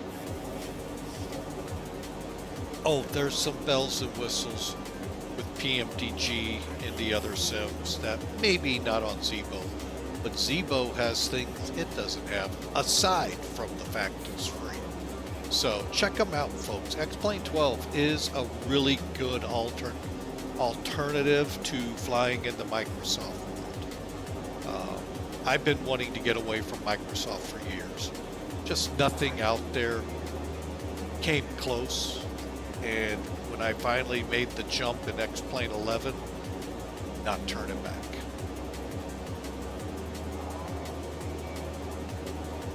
So, but anyway, we have the A330. Again, it is standard with the release of X-Plane. So 12. and it's a great addition, folks. I cannot wait until they bring on the mod they talk of, or the update. I don't know how you call it, for the FMC and a few other systems they plan to bring into it. Cannot wait. So we're getting some practice in now. So enjoy, folks. Like I said, we got about, well, let's see, what's the side McDo over here say? About 2.5 hours to go. And figure about an hour from now we'll start loading the FMC with the arrival and runway. Sorry about that. So enjoy the ride, folks. I don't want to blot out the music any more than I already have, so enjoy.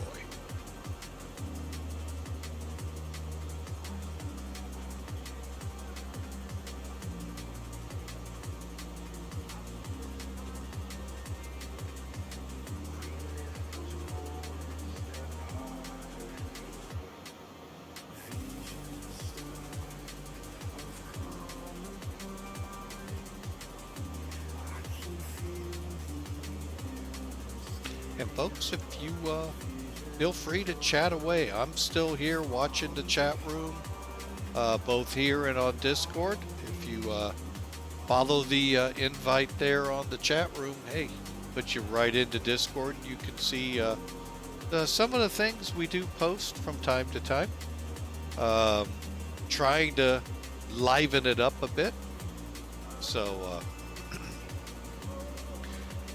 we'll just kind of sit there, kind of ease the strain on my voice here. So we'll be just watching the chat room.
And one thing, folks, I said this earlier. I'll be honest, and Air Canada fans, sorry, I am not a big fan of this one. I really the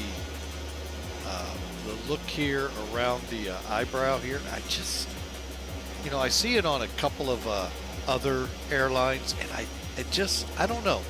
I guess I'm kind of, if you're gonna do that, just blacken the nose, not like making it a mask. I know some people are like, you're just too picky.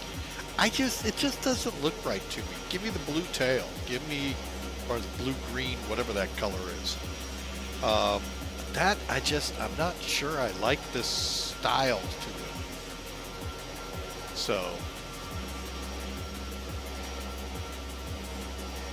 but I love the plane, don't get me wrong, folks.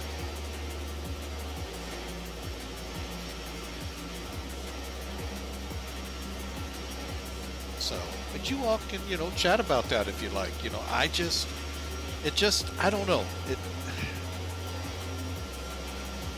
I'll be honest, if I didn't know it actually existed out there in the real world, I think it's a toy. And thankfully I do know it does exist like that out there. Maybe it looks better in the real world than it does on the sim. or would to me. Let's put it that way. Chances of me seeing Air Canada at my airport are slim to none. Possibly this in St. Louis, maybe Lambert, but not my airport in the St. Louis area.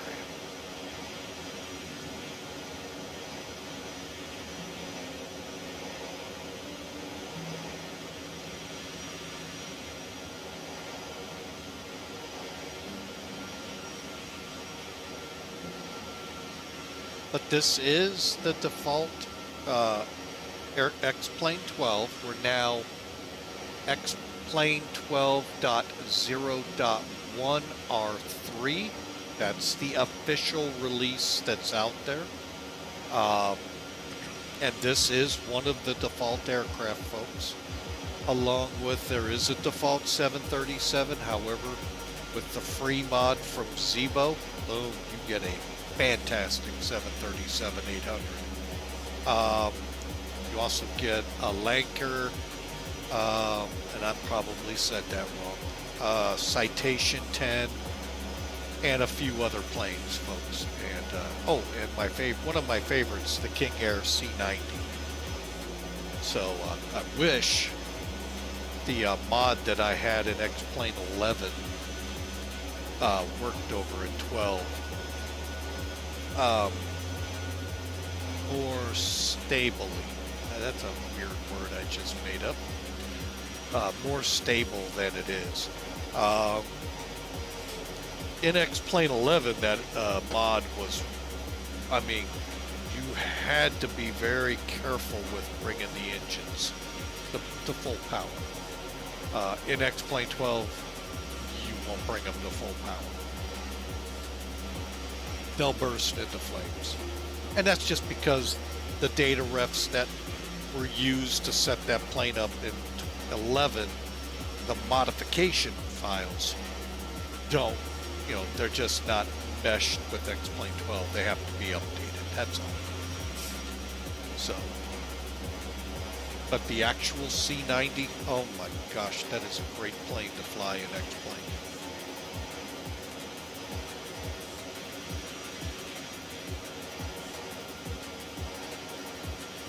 So, but anyway, folks, there you have it, the Airbus 330-300. There is, I think, mods out there. I don't know if they're free or not, for the, I think, 800 and 900. And I'm not 100% sure what's different with those. So enjoy, folks, as we roll on for another 2 hours and 30 minutes.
All right, folks, we're still with you out here. We brought AbTab up for you. Give you an idea where we are. We're out over Nebraska, getting out towards the Panhandle. Right in here, Scottsbluff.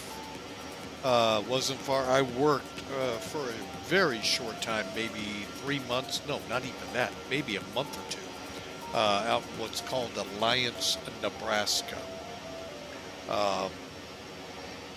Huge train staging area for the coal coming from out here in Wyoming, Colorado, Powder River. Those of you familiar with railroading would stage here for BNSF and then go towards the east, be it south and east, north and east, to the east, or due east, in massive unit trains. And so yeah, as you can tell looking at the map, there isn't a lot out there, and there truly isn't, except for the towns of Scottsbluff, Alliance, Torrington, Cheyenne, and so forth. So. But I know you're not into railroading here, you're into flying, so we thank you for being a part of Flying with Mike. And if you haven't already, we'd love you to smash that follow button so you can be around for the next stream we go live on. If you're happening to watch this on YouTube, and folks, we do put every video, good, bad, ugly, up on YouTube for you. I'd love for you to come over there, hit subscribe, become a subscriber to our channel there as we're building it up, and continue watching and learning, because that's what we're about here. We like trying to help you out while having fun, at the same time trying to help you get a little more out of your flight sim, if we should say it that way. I think we shall. So we have the A330-300. Let me kind of pivot around here a little bit. Get it into the sunny side up side.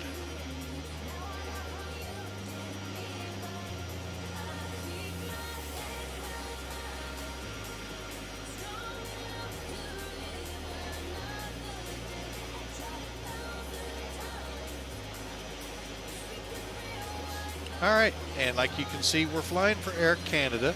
Took off from Toronto, about, let me see, 2.5 hours, 3.5 hours-ish ago.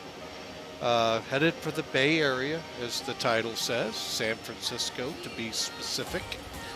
And looking like about, call it about 2 hours, 15, 20 minutes from now we'll be in the area. So hope y'all enjoy the music, enjoy the ride. And folks, like I said just a few minutes ago, if you haven't already, if you like what you see, smash that follow button, folks.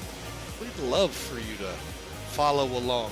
We've got more streams coming next week. I'll be honest, I just haven't figured out yet where to go.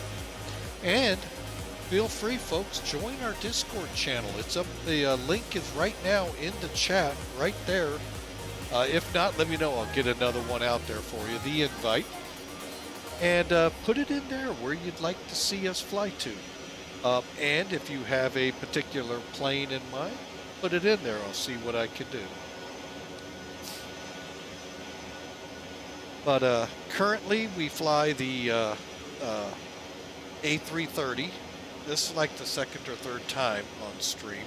The C90 from the default A3 or X-Plane 12. And then we at every, I mean, it's only been once or twice I've dabbled with the F-14 on stream. It's a good airplane. I'm just not sold on it. And it could just be me, folks, in the fact I'm not a big fighter guy. I'm more of a bomber transport kind of guy. So, but we do dabble from time to time. May dabble in some more of the GA aircraft that come out of the box here. But you'll also see us in Zebo's 737. Folks, a phenomenal free modification to the 737-800 inside default X-Plane 12, as well as Flight Factor's A320 and 767, and Tolis A319 Fearless 747. We haven't flown that in a while, so we may have to queue it up here and find something appropriate for it. But anyway, yeah, let me know where you'd like to see us go. We've done a lot in Europe. We've got a tour we've been working with Millennium Aviation down in Africa. That's kind of fun flying. We've also flown Alaska. Like flying Alaska. Only problem I'm running into with X-Plane 12 is some of the airport's elevations are really wacky, to include Anchorage, which is sad. But that's okay, we can always switch back to X-Plane 11. So, until they can get around to fixing it. Because I'm sure they've got a list several miles long to get through before this is fully ready for general release without it being called a beta or early release.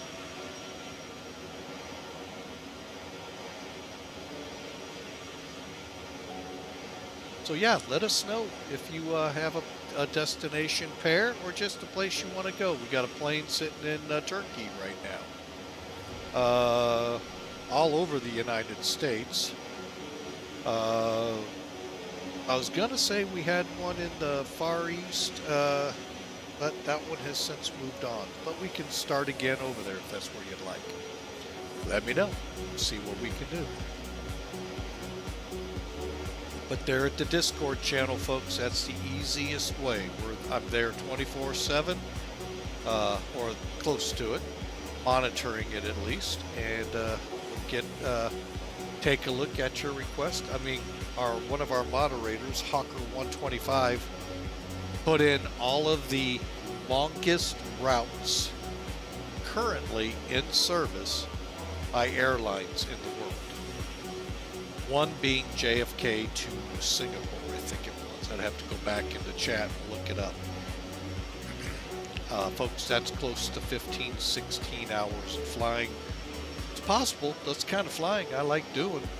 We'll have to see how we're going to do it on stream. So enjoy the Airbus 330 in its glory as we're flying over Cheyenne right now, Wyoming, on our way to the Bay.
time we will heal, and light will pour out again, again, again. Light will pour out again, again, again.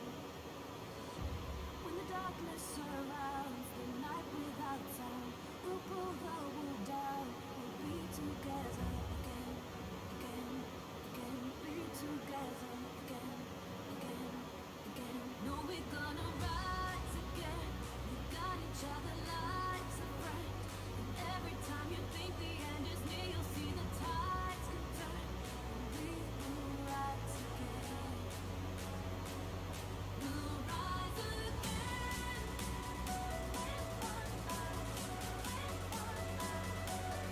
It's not the end.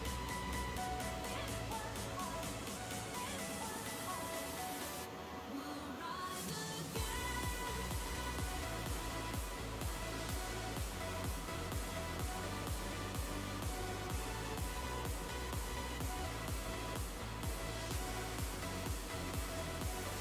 We'll rise again.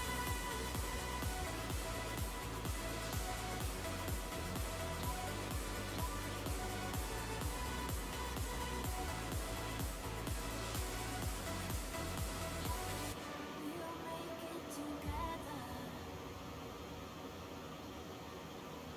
When the chips are down and you're losing hope, the light will surround and show you the road again, again, again. Show you the road again, again, again.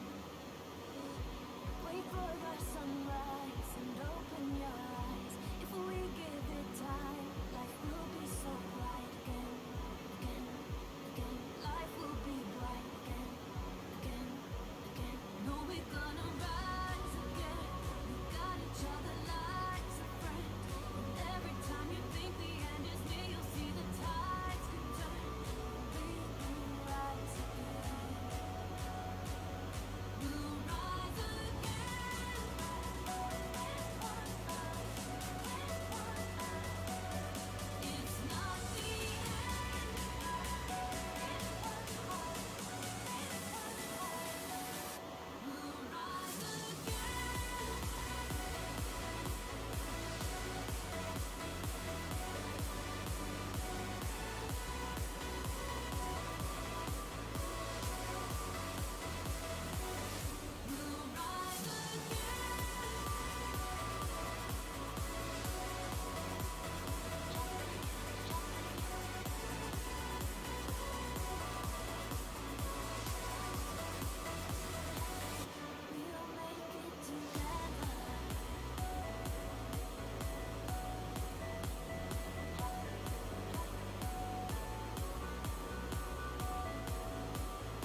Mr. Hawker.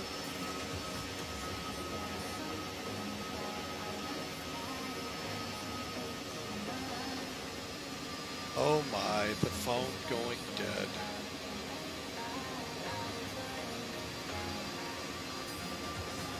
Yeah, we're starting to get into some turbulence here, folks.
Yeah, folks, starting to wonder if we're gonna have a twilight arrival into the Bay Area.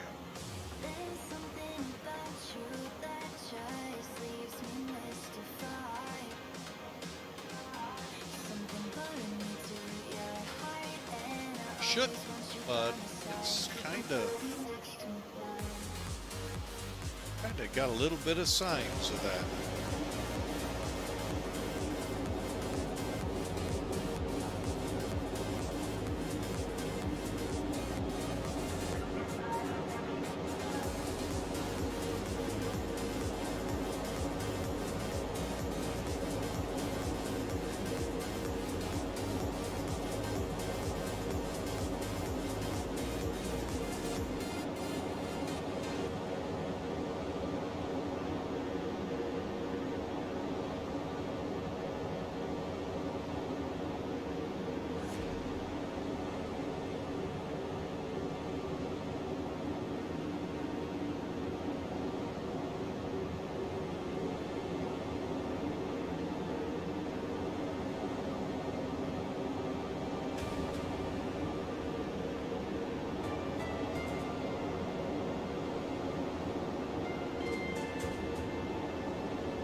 Alright, we're getting bumped around here pretty good, folks. Definitely got the seatbelt sign on for them.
Okay, showing about an hour and a half to top a descent.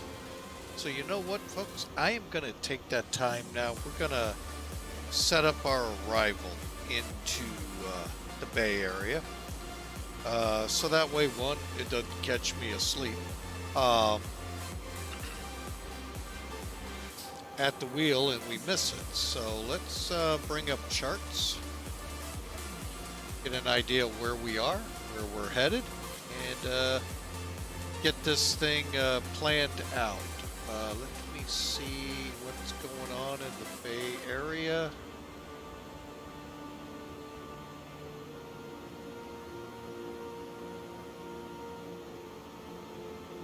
All right, so simultaneous approaches. Lost my. There it is. All run well. 2.8s and 1s are in use. Okay.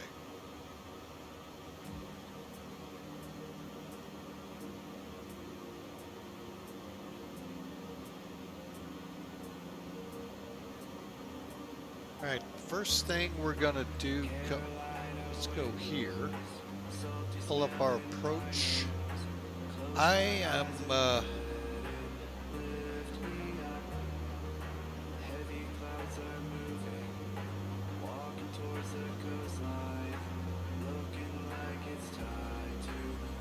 yeah, let's keep it real here. Either 2.8 left, 2.8 right. I think 2.8 right we'll be using.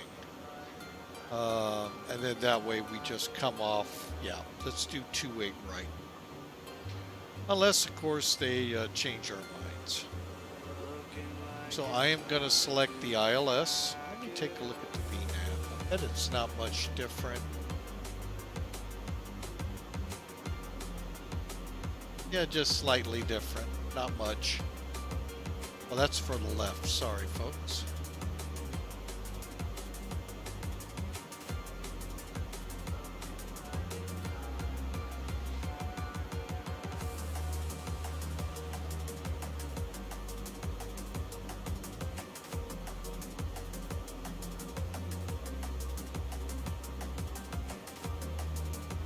Let's just keep it simple, folks.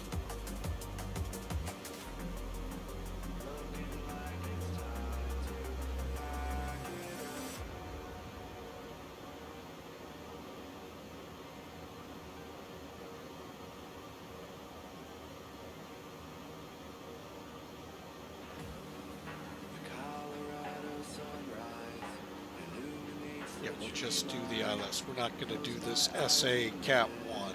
Alright, so now let me try this.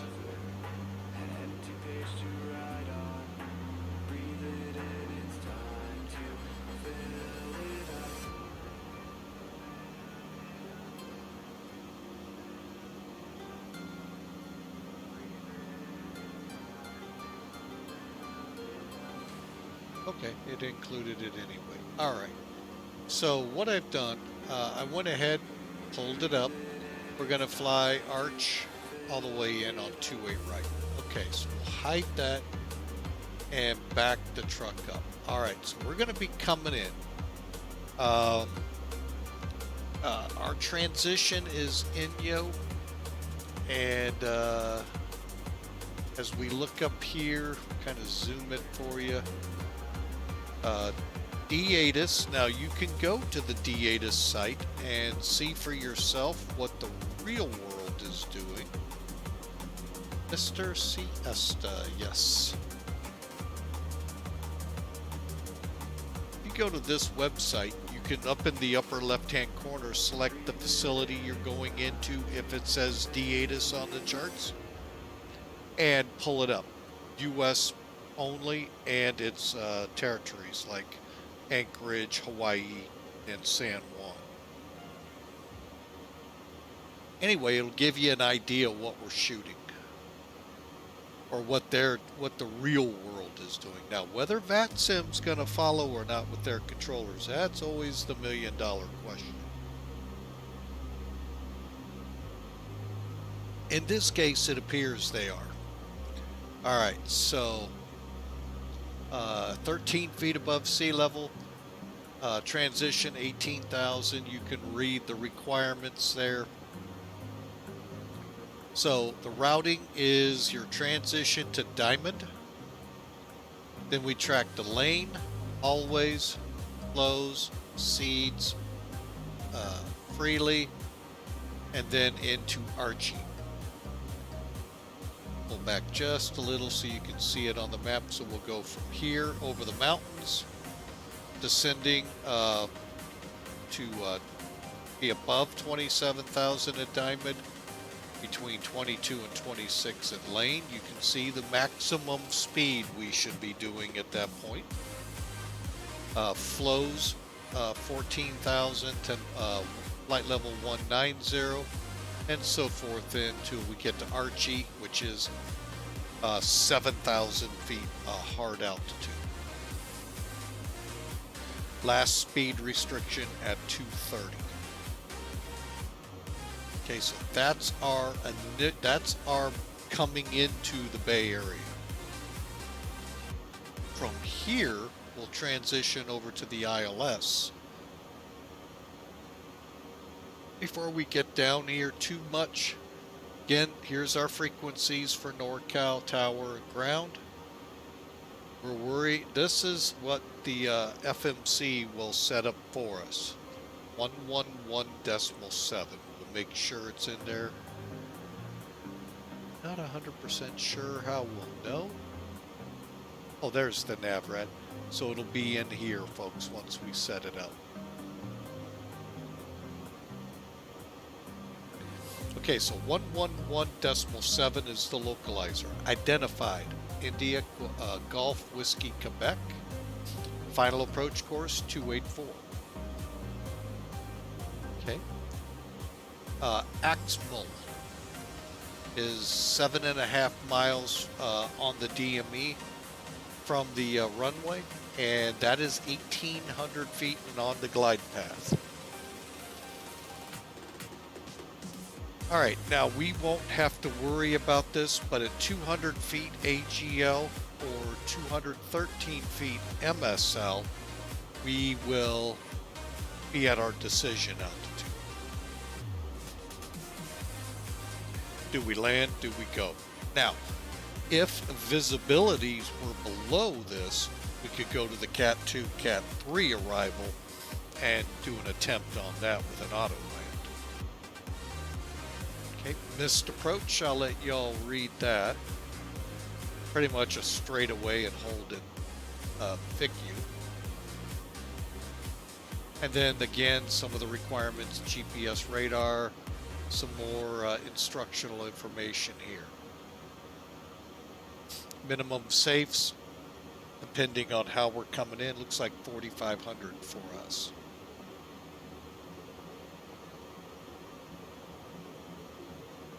All right, the $1,000,000 question. We're going to come in over Archie. Now this has us at 7,000 feet. Now we can begin slowing. Remember, that's a maximum speed unless ATC says otherwise. Then we'll come down to Zild. All of these are 4,000, 5,000 foot down till Zeppen, sorry, where we'll be at 3,000. And then we track in on the ILS. Vertically 3,000 to 1,800, right on down. I'll be totally honest, I have no idea what our VREF for this flight will be, folks, so like I said in the takeoff, we're going to kind of wing it. We don't have performance capability on this plane, so technically an auto land shouldn't even be allowed, but it is because it's flight sim. Who cares? You're not breaking any rules. Going to have an ALSIF if it's at night or in the clouds, and there's our missed approach again. Finally, minimums again, 213 MSL. As long as we're 200 feet and half mile, we are good. If we start losing some approach lighting or some of the approach lights, touchdown zone, and such, then if we have our flight director and autopilot HUD, we can come in under 18 on the RVR. Otherwise, we bump up still a half mile. So you can read the rest. But that's what we're going to be doing, folks. Now, let's plug it in. So we click Departure Arrival. We get this page. Go to Arrival. Diamond. Inno. ILS 28 right. Archie. Then we're going to click Execute. Okay, then we're going to come over to Legs. And let's back the truck up again. Inno. Diamond. Lane. Always. Okay. Next page. Flows. Seeds. Freely. And Archie.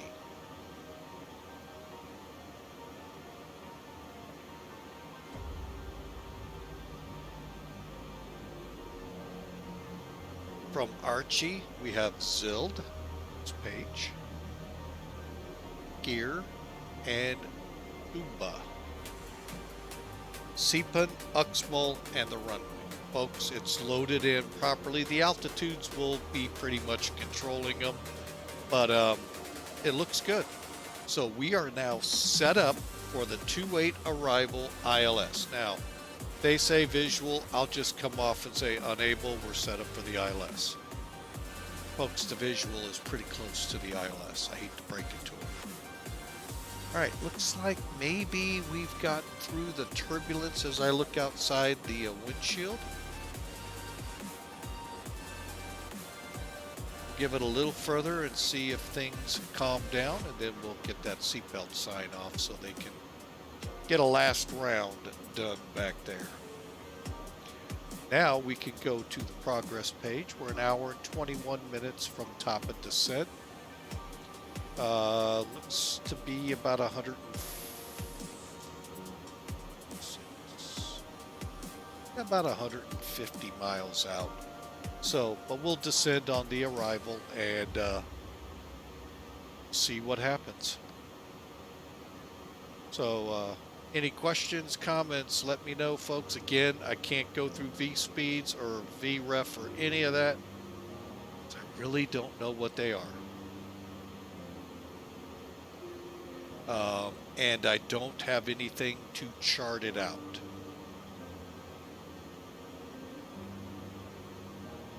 So, we'll just have to, like I say, wing it.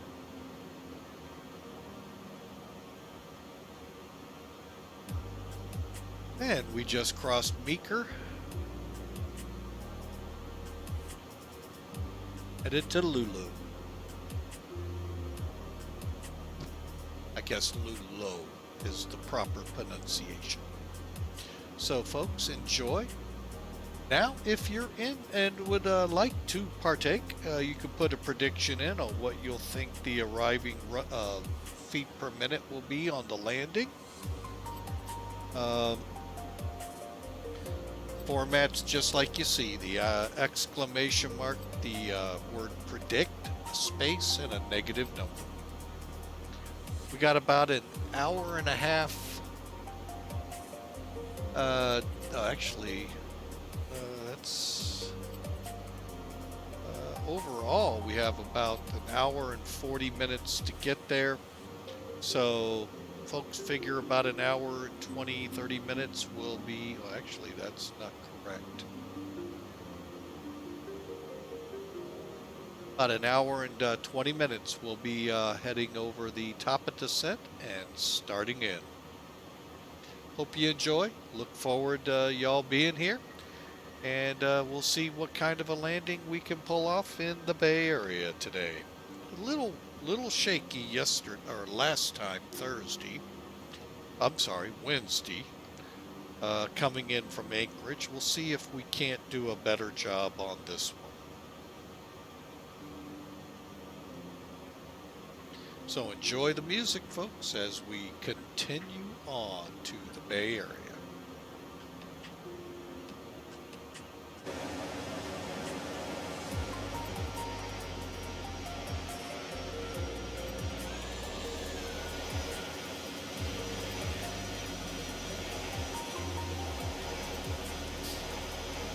Yeah, I think it's stable enough. Let's go ahead.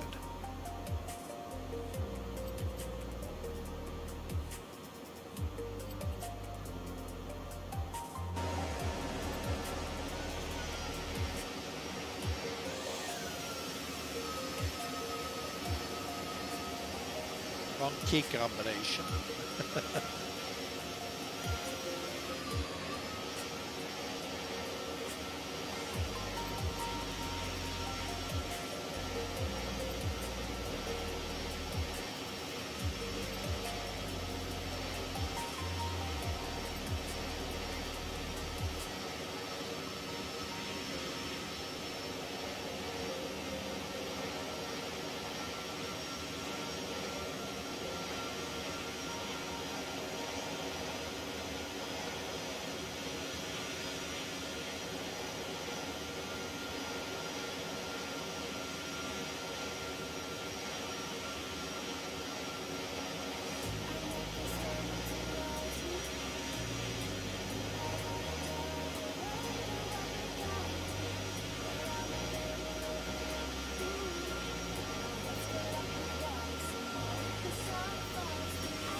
All right, folks. Had to get my coffee recharged.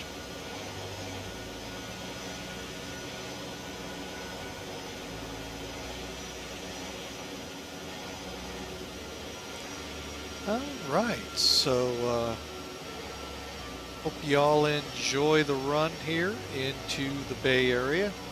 Let's get back in here and see what the stats are.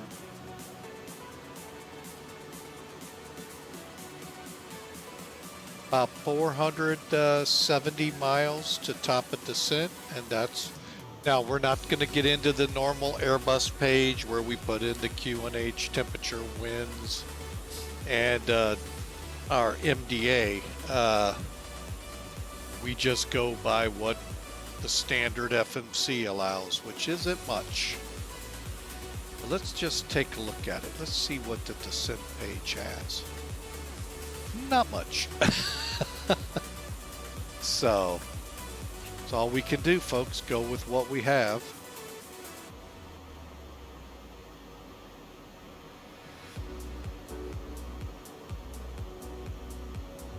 If we did have a decent performance page, we'd also know how much fuel we'll have at the end.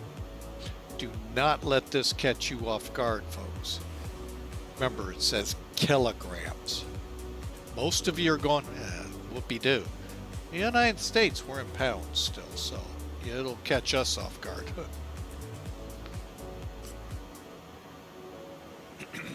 So, all right, I still don't see any activity with ATC yet. Keyword yet in that statement. Still looking at the 2.8s and the 1s for landings and takeoffs. So I really don't want to bring this in on the 1s.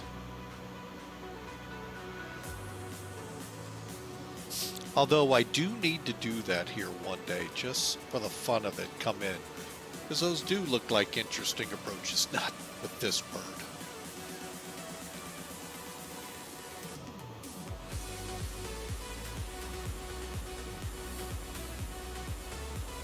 Maybe I'll come out here with one of the buses or the 737 and we'll shoot it. See what it's like. And maybe it's just a pretty easy approach like the 2.8s. The 2.8s is just a long, it's not like LA where you got like 50 miles at 250 degrees for the ILS. I mean, geez, drag that one in. But it's got a good drag to it.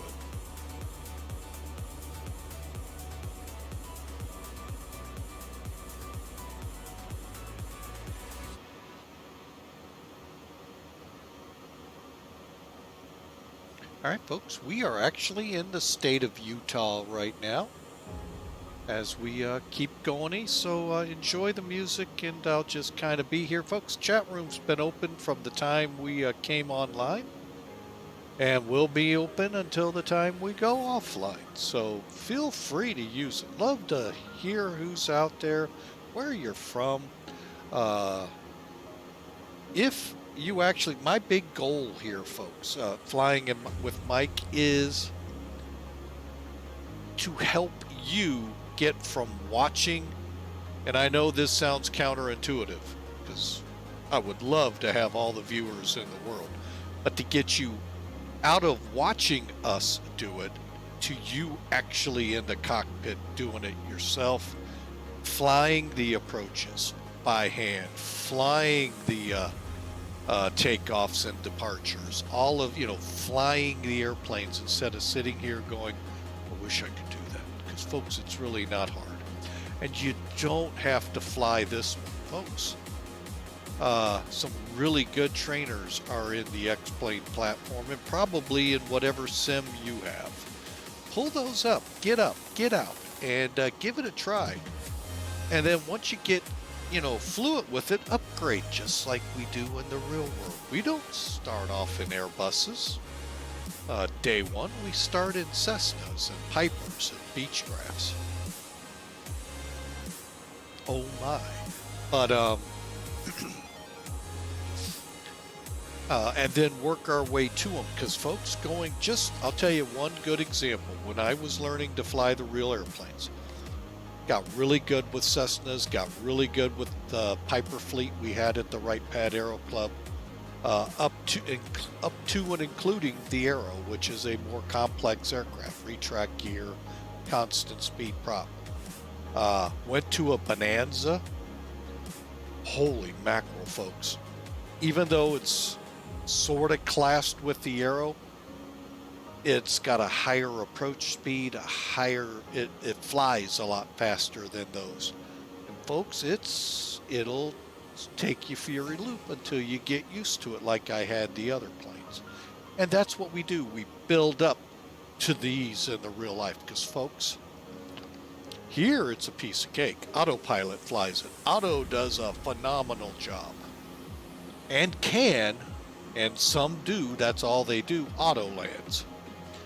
But where the fun comes in is when you disconnect from autopilot, disconnect from auto throttle, and control it. And it takes time. Oh, there may be some crashing into the simulated ground, but folks, your first word is your clue. It's simulated, it's not real. But you'll get used to it. Then build up. So that has been our goal here, is to get you from watching to flying. And if you take it the next step and fly the real ones, I definitely want to hear from you, because that is awesome.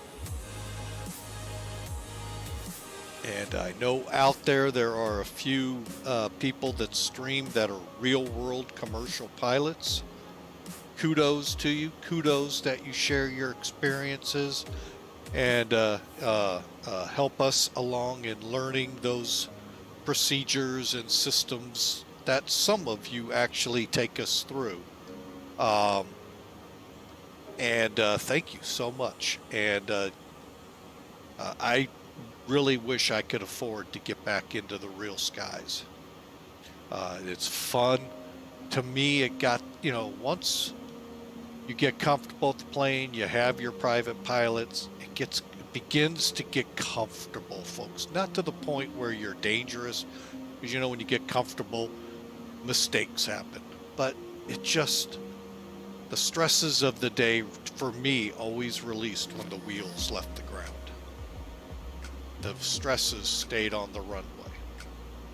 Unfortunately, they came back when I had, can't keep an airplane airborne long enough to keep you away from them. But an uncle of mine took a balloon ride, hot air balloon ride.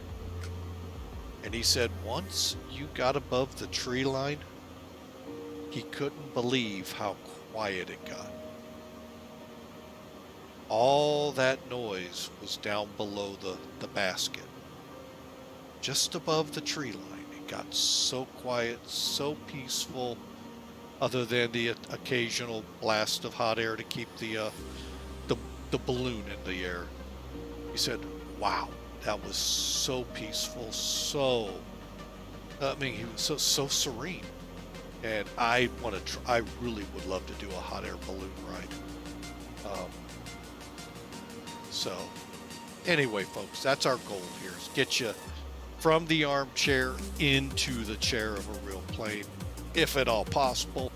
But if not, get you behind the cockpit of one of these and flying it in the simulator, be it Cessna 172 Piper Cub or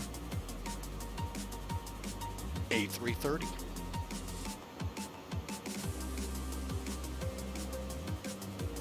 And for you military buffs, the F4 and the F14 are in X-Plane 12.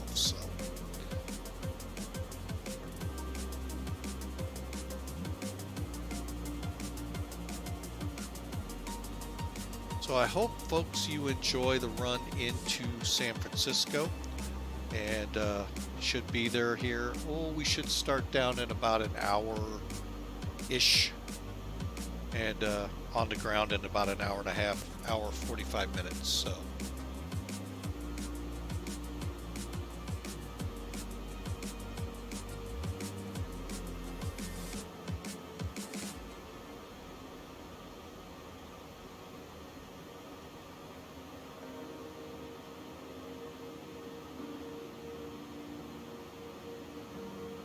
Oh, excuse me, folks.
And folks, the music you've been listening to is not copyrighted by Approaching Nirvana.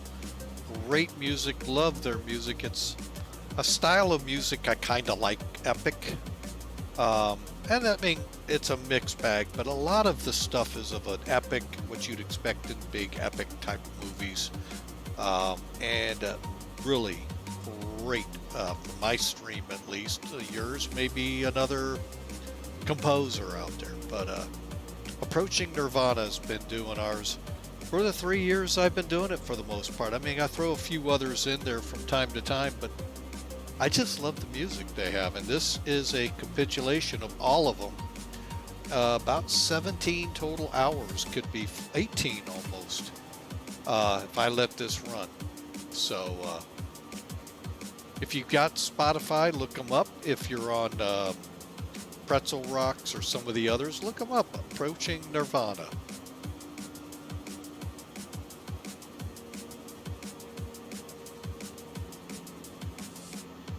Okay, DTA is 9 minutes ahead of us, and then we're going to be really ready to start thinking about timing and all for the descent. Let me look at this again.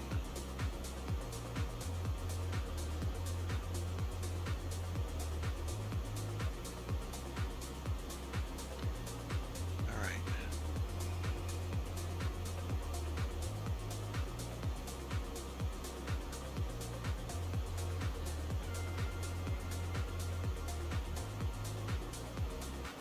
Okay, I'm going to see if I can get away with just setting 7,000 and letting it come down via the descent.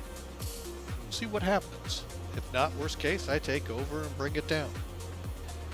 Alright, so what I do to figure out my top of descent, 40 minus 7, obviously 33, but we're going to times that by 3 is 99.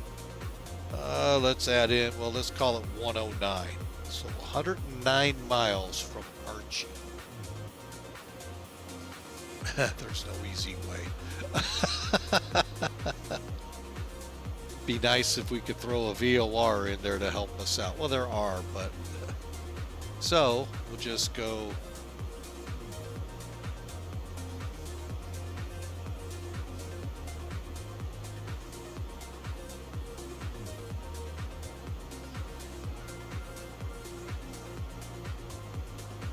just adding them up till I hit the number.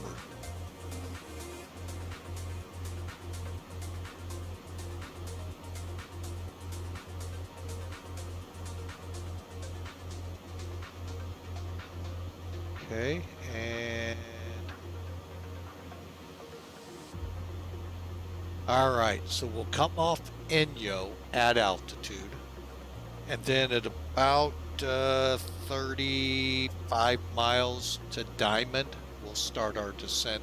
Maybe we'll see how that tracks with what we got. So yeah, we'll see how this works out. So about 35 miles out of Diamond.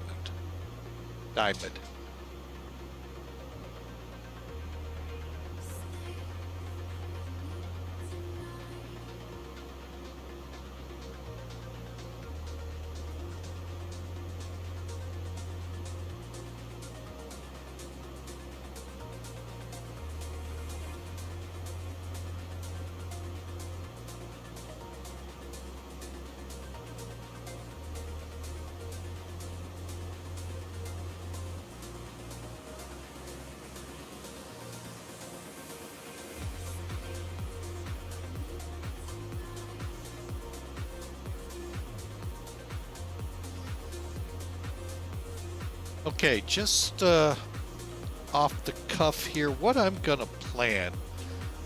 And folks, if you're more savvy with the A330 than I am, I'm gonna plan a VREF of 135 to 140.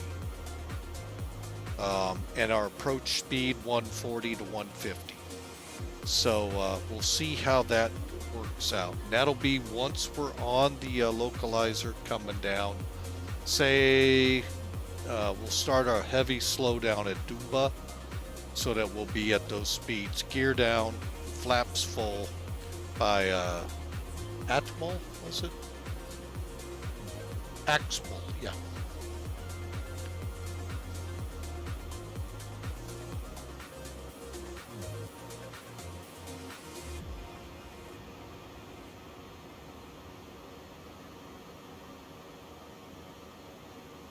And folks, I'll be right back.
All right, folks, look on the bright side. 1 hour out.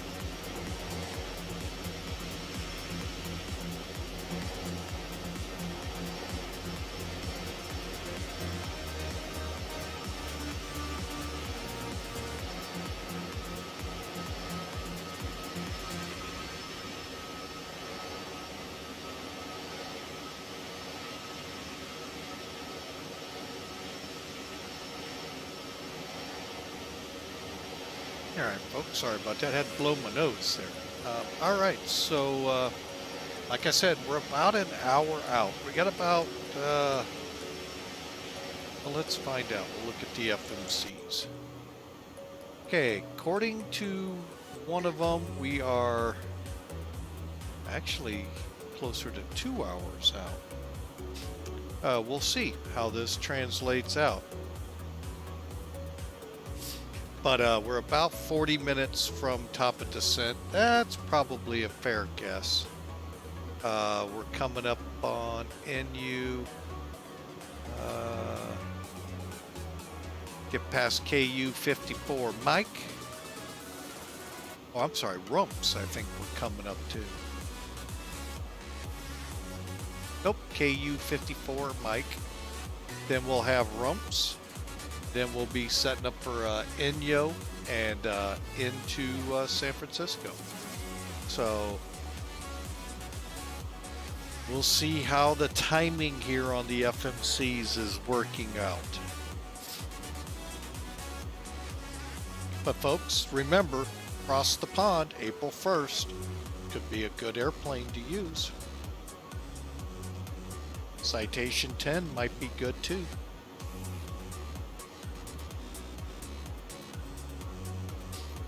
So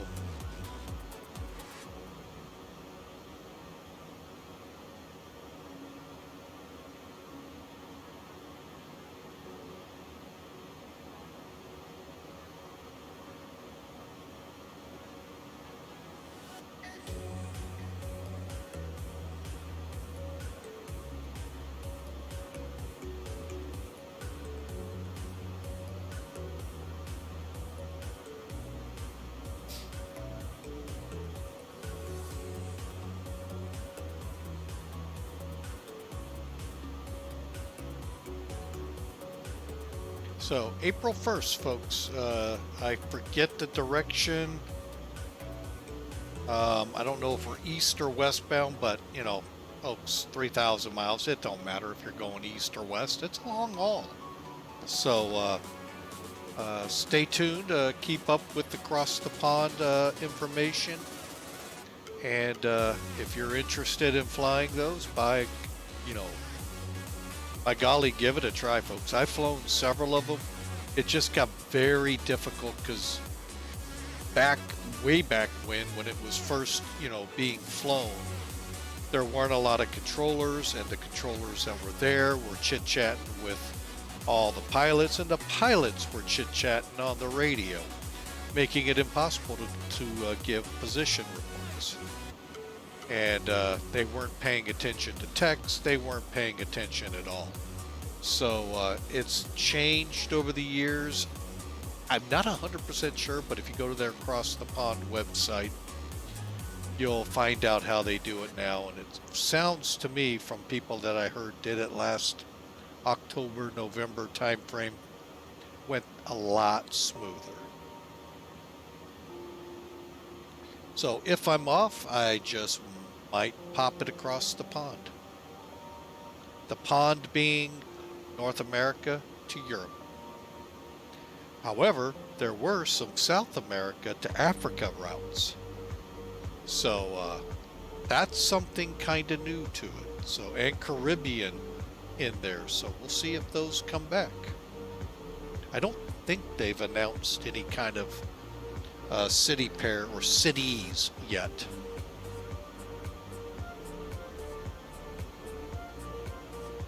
But like I said, if I am not working that day, there's a possibility I may throw my hat in the ring. We'll see. It's a long way off still.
There's a place I can trace every line of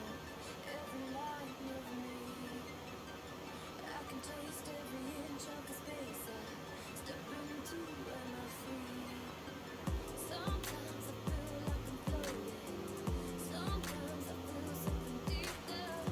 I don't know if the night's gonna give up or if I'm done inside out.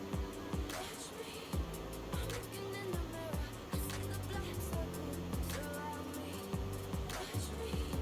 I'm looking in deep water. I feel the blue aura wrap around me. Silence, silence, please. I'm feeling happy. Silence, silence, please. It's time to unwrap me. Silence, silence, please. I feel it badly. Silence, All right, folks. We just crossed KU 54, headed to Rumps now, and then into Inyo and on to the arrival.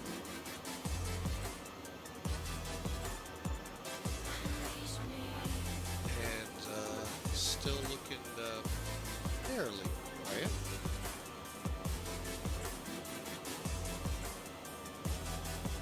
Even Los Angeles isn't up at the moment. Wow. There you go, folks. You want to make that run to Vegas. Make that run in or out of Los Angeles. But he's up right now.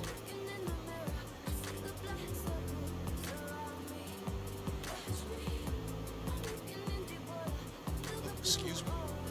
And bunch of Tracons just came up, Albuquerque, Oklahoma City, and Dallas. Nothing out west yet here.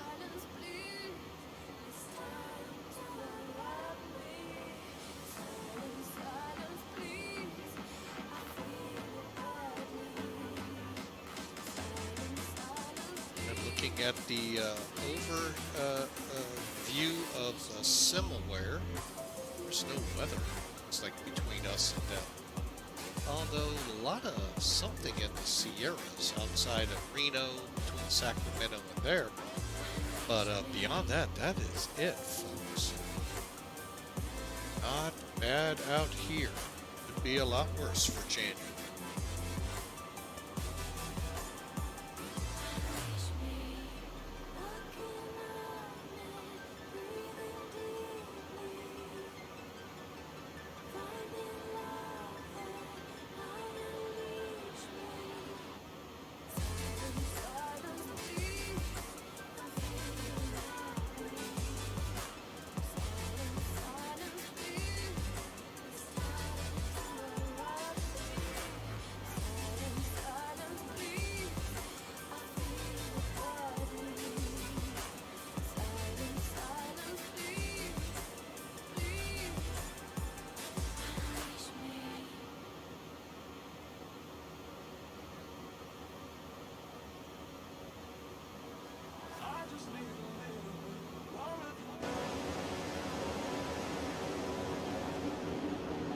I don't think the terrain radar works.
All right, folks, so we are within an hour of arriving in SFO, otherwise known as San Francisco, the San Francisco tree. And midway through Nevada, as we begin to get closer and closer to the Diamond 5 arrival.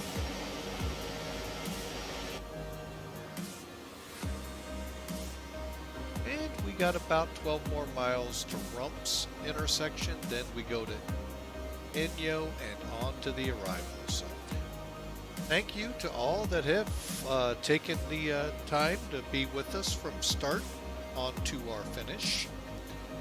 We appreciate you. And folks, if you're new, hey, we'd love you to smash follow so you can follow us on our next flights. Still working them up. Haven't seen any suggestions, so I'll start working through some ideas. Well, I'll start working through them right now.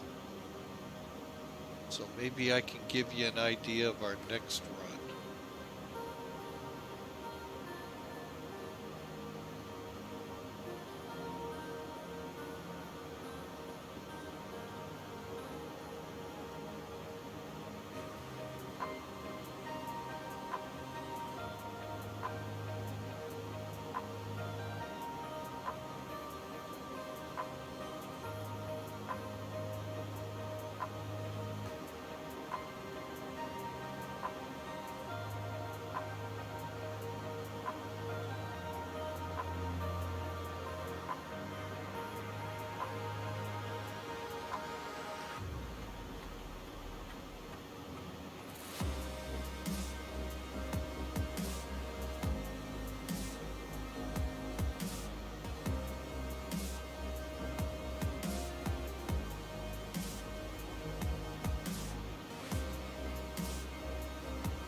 Alright, folks, well, I'm going to need a little more time to figure these out.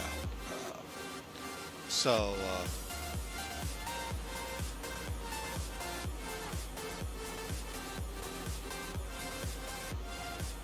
okay, there is Rumps ahead of us in 40 miles. Then we're looking at Inyo 70 miles ahead of that, and then 70 miles or almost 80 miles to Diamond.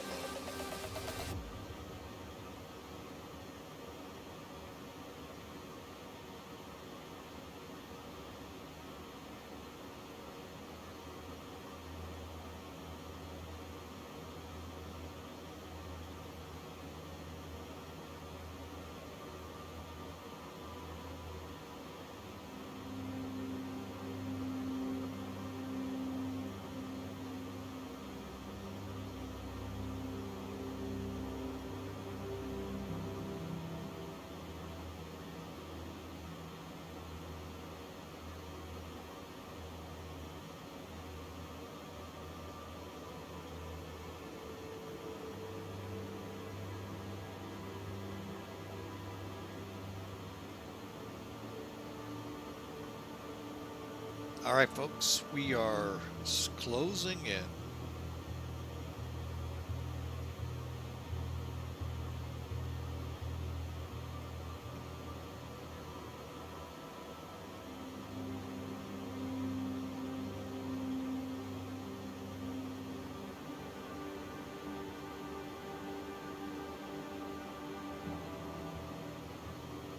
Alrighty, so really hope y'all have enjoyed the ride. It's been about 4 hours of flying from Toronto to San Francisco.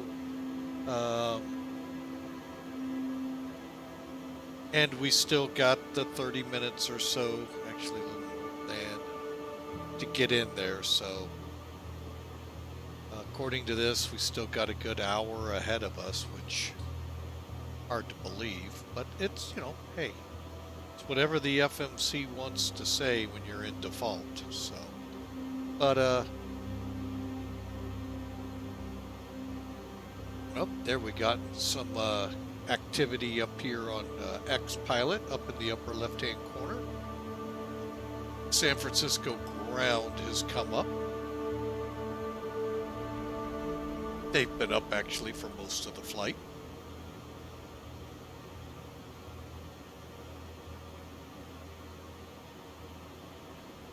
And we will begin to look to a descent here shortly. And as I've plotted on the calculator and on the map, it's about 30-40 miles from Diamo. We'll start our come down unless center comes up and tells us otherwise.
Alright folks, we're still here. I'm just looking over some options for next week. Alright, we're starting to see some mountains in the foreground. We should be, take a look at similar. I'm sorry, correction, sky vector. And we've got a range right ahead of us with Inyo, and then we come across them into the valley to San Francisco. So here we go, folks. We are about to begin our arrival into San Francisco.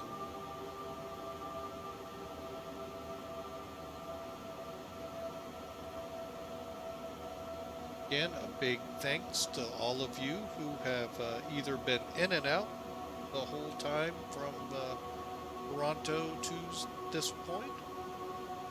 Thank you so much. If you haven't done so already, love you to smash follow so you can come along with us next week as some destinations will hit. Santo Domingo, potentially Memphis. We'll see where we end up, but for sure Santo Domingo will be on the list. And we'll just see where we go next week.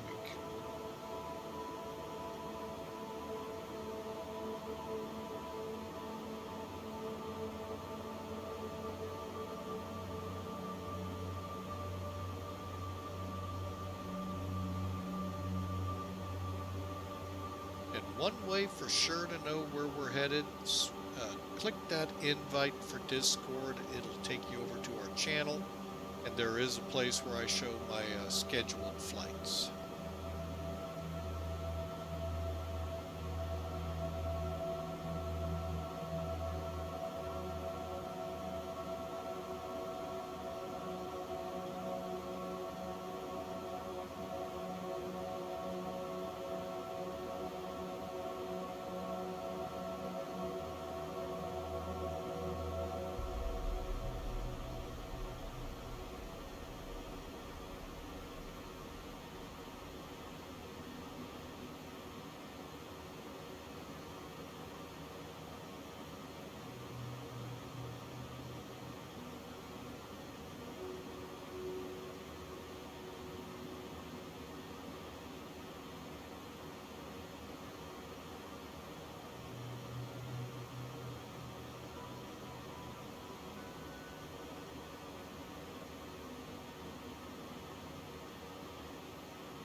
Looks like SFO ground has hung it up for now.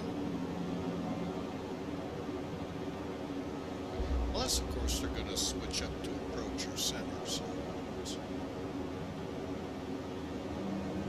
we'll see as we progress in.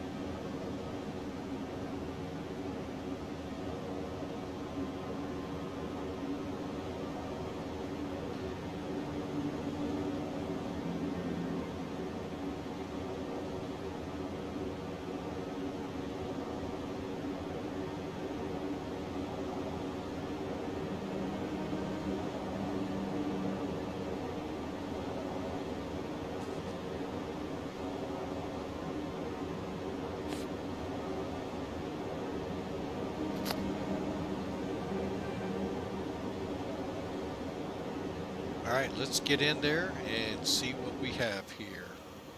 All right, we're about 16 miles from Inyo, and then 20-ish miles after that to top of descent.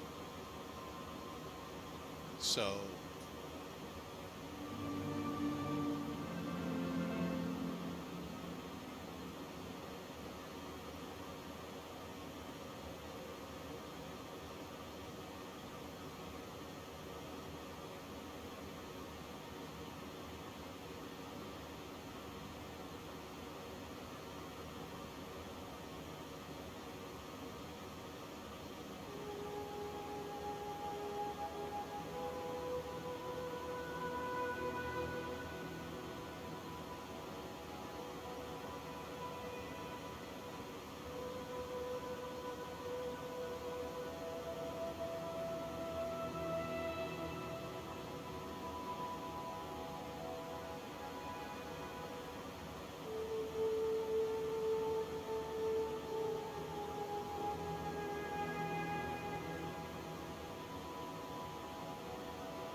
all right, folks, we've actually got some traffic in front of us now. So let's dial down one notch. Okay, we are 12 miles out. Let's go ahead and set. I'm going to try this, folks. We're going to set 7,000. Reason I'm doing this is that's arching when we come in. So we'll shoot for that altitude and see what happens.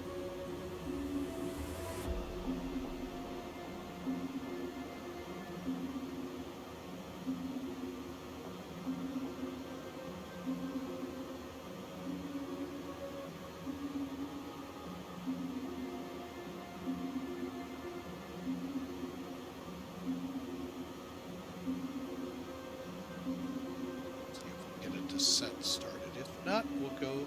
There we go. Might have just crossed. The other way would have been down here to descent. I can click descend now.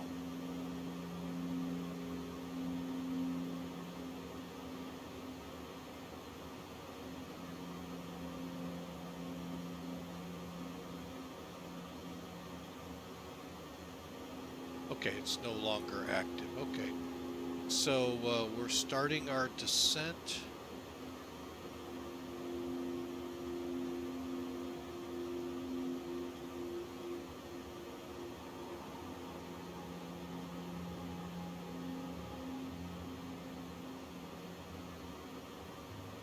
All right, so as we come down here, folks,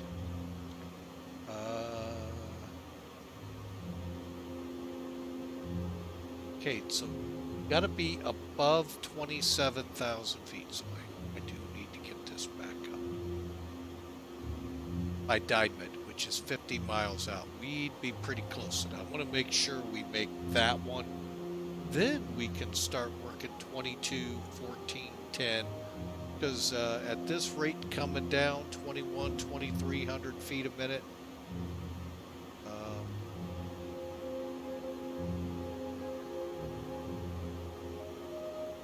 okay, it's under its own power. So, yeah, we're just coming down now.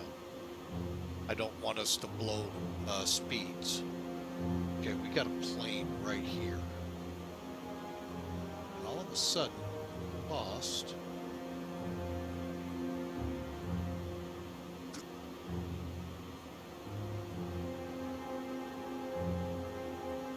Okay, we're past. I hope.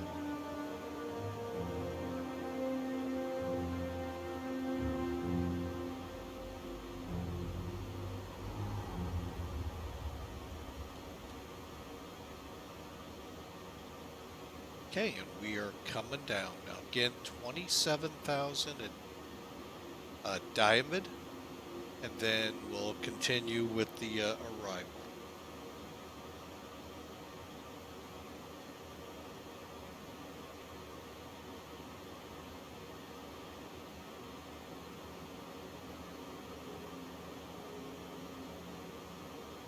Alright folks, if you've enjoyed the ride, I'd love you to smash follow. If you're on YouTube, hit subscribe. Or if you're so inclined on Twitch, you could hit subscribe. We'd love you for that. That'd help us in getting additional assets for the stream itself. But on YouTube, subscribing is like following. So we'd love to have you come aboard. Next week, right now, I'm looking at places like Santo Domingo, in the Caribbean, possibly San Diego, working on a couple of others, so we'll see how all of this comes out, maybe even somewhere over in Europe. So aircraft to be looking for would be like the 737, maybe some 727 action, Airbus, who knows. See what we can do over in Europe as well. But yeah, folks, we are now coming into San Francisco. Tomorrow has enough worries for itself. We'll take care of today right now. Let's worry about getting into San Francisco. And I'm glad we held it up at 27, because we're going to get there before Diamond, and we got to be at or above. So enjoy the ride into the Bay Area, folks. Probably going to be on the ground here. They're saying in an hour and 14 minutes. Well, and my guessing that it's going to be more like 30 to 45 minutes. We'll see how this transacts as we go into the arrival.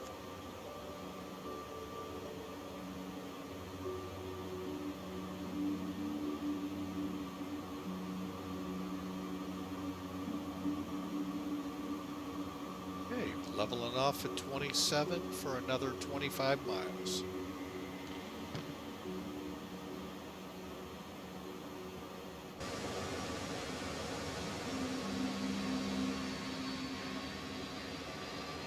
Look at that scenery, folks. Wow.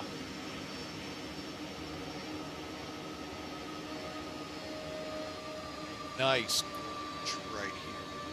Wow.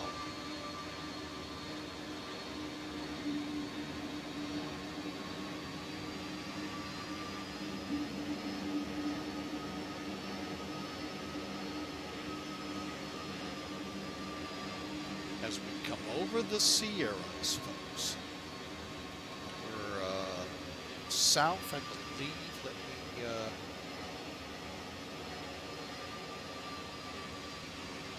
oh yeah, we're way south of Donner Pass. Great story. Well, not a great story, but a survival story nonetheless. If you ever want to look into it, Donner Pass.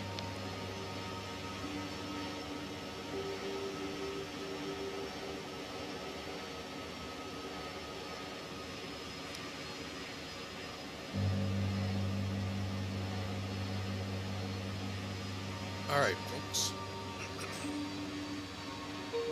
Oh, that cough kind of hurt. Getting into the haze layer here, folks.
Okay, now as we come over Diam, we need to be no faster than 290. You can see we are set for that. Then 280 all the way down to Seeds, where we'll then set up for our approach speeds. So,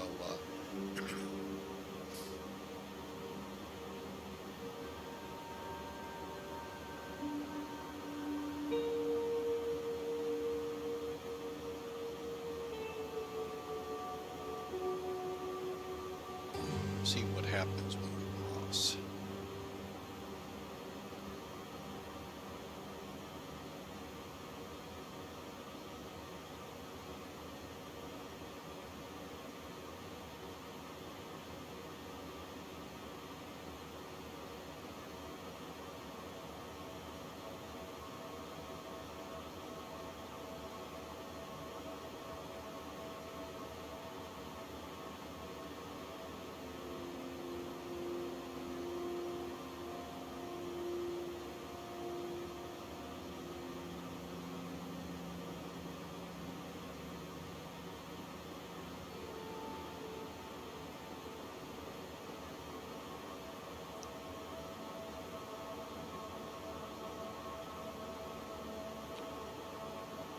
Alright, so we are accelerating, it looks like.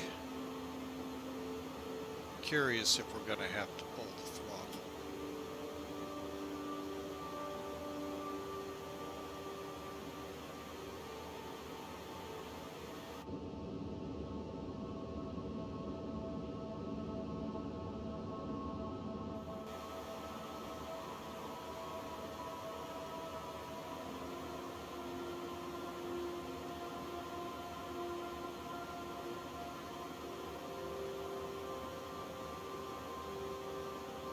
Okay, we're in the range.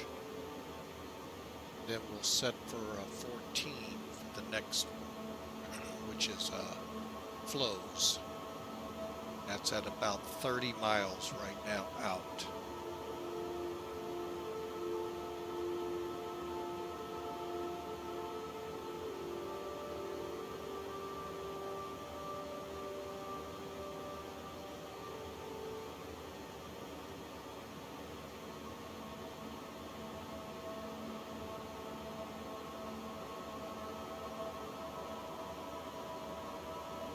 Okay, we're going to go ahead and set it, and let's do it, folks. Let's get ready for the approach into San Francisco.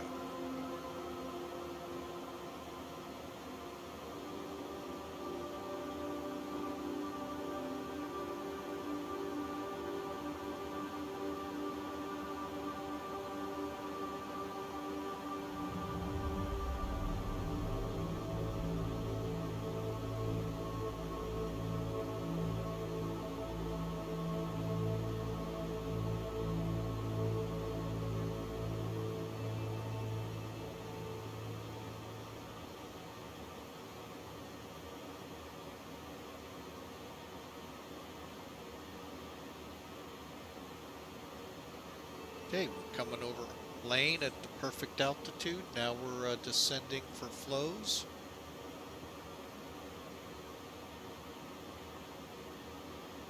Tight here. We got about 25 miles to fully get to it.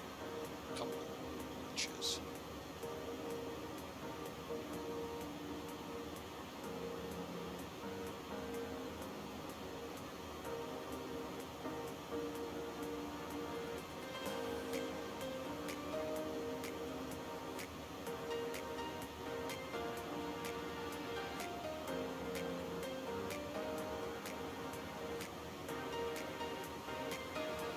All right, altimeter is 311, 3011.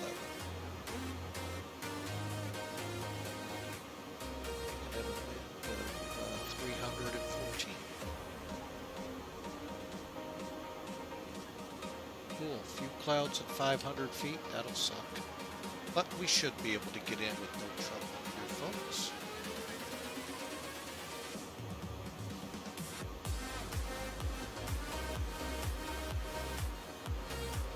As we're about to come over Modesto, those of you familiar with the area.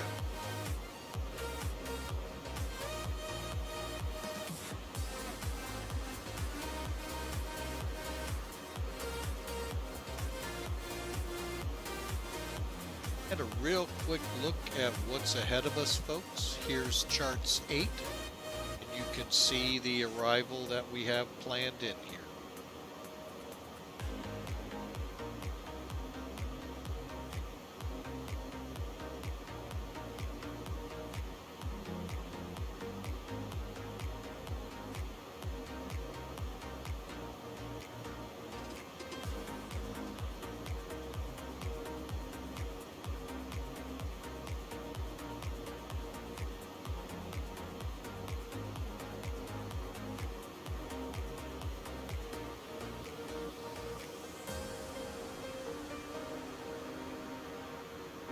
Okay, we're in the range for flows. I like getting to that lower one. That just makes me feel better. 18,000 feet. Okay, let's,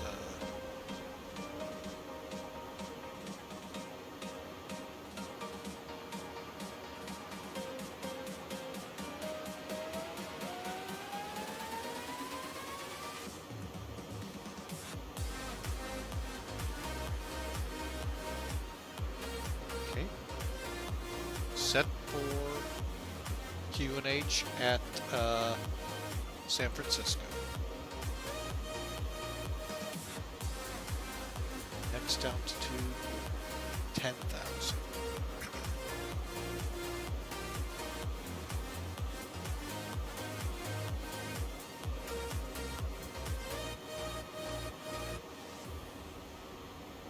All right, let's go for medium brakes.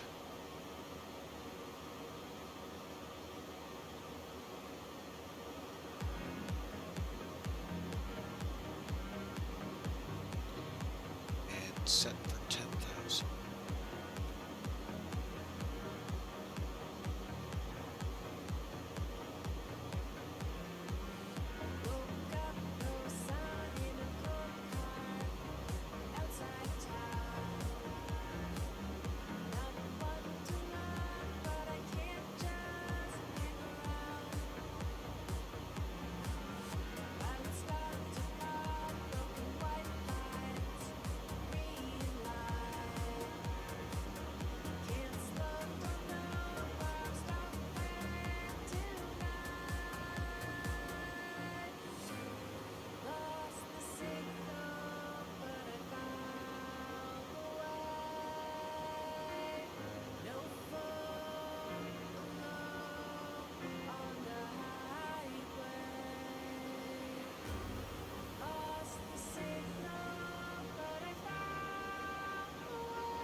All right, and then it's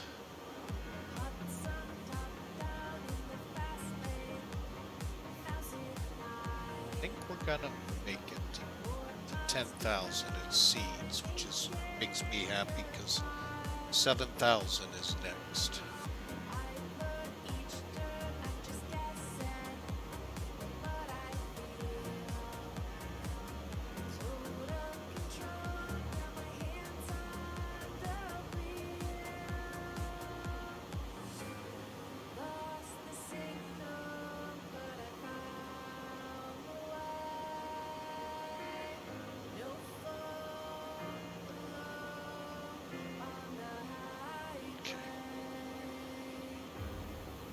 Comes 10,000.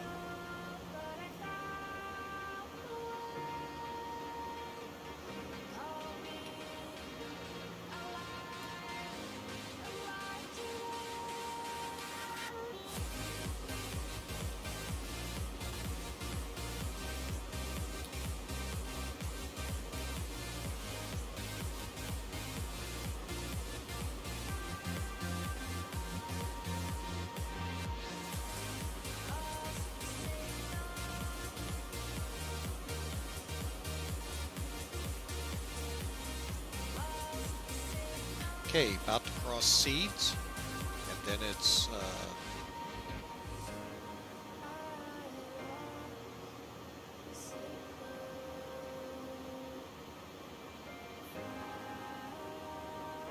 okay.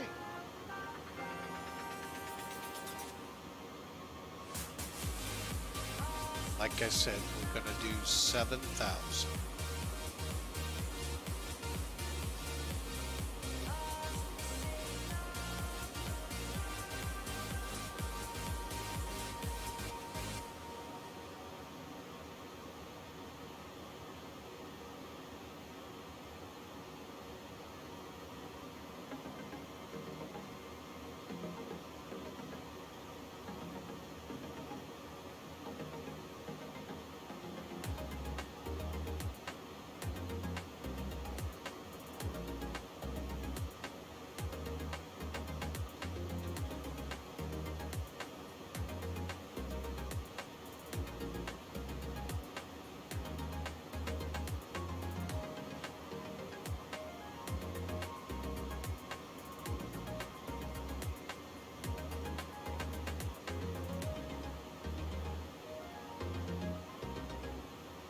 10,000 feet.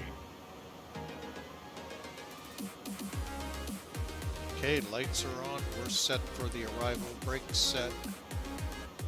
And we'll get down below green dot here after Archie.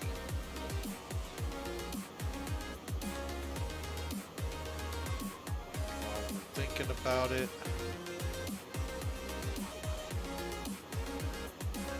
take a look. 111.7.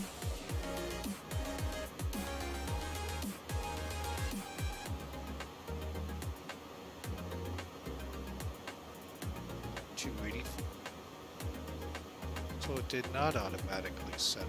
Glad we looked.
Okay, get her set for 180. Way too far out to use the gear to help slow us.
Okay, we just crossed Doomba, folks. 16 miles out, 15 miles.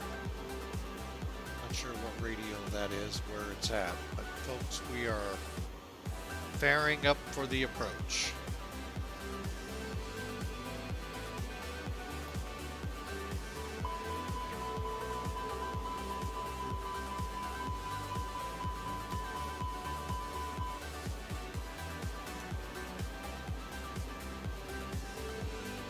Okay, we are on glide path. San Francisco traffic, Air Canada 573, over Seapen, 28 right, full stop.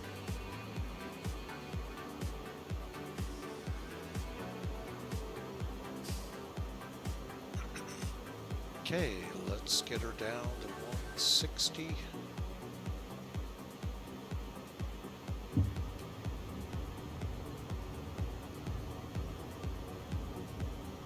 San Francisco traffic, Southwest 2320. Overhead San Francisco, climbing 5,000 to 10,000. San Francisco traffic.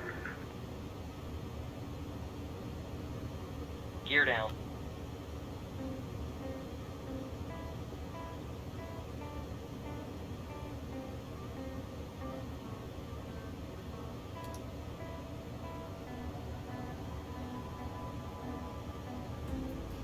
$2,500.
I'm going to tell you right now, that's a hell of a wind we have here, folks. I am still very high.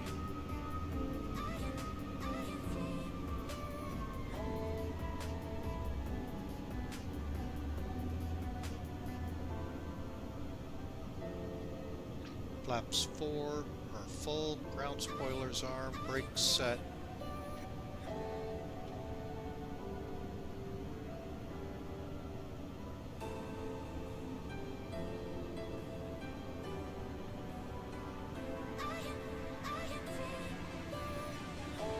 $1,000.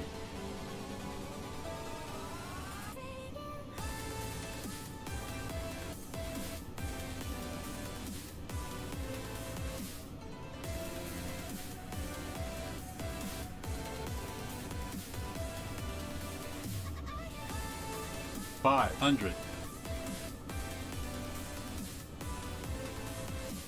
$400. $300.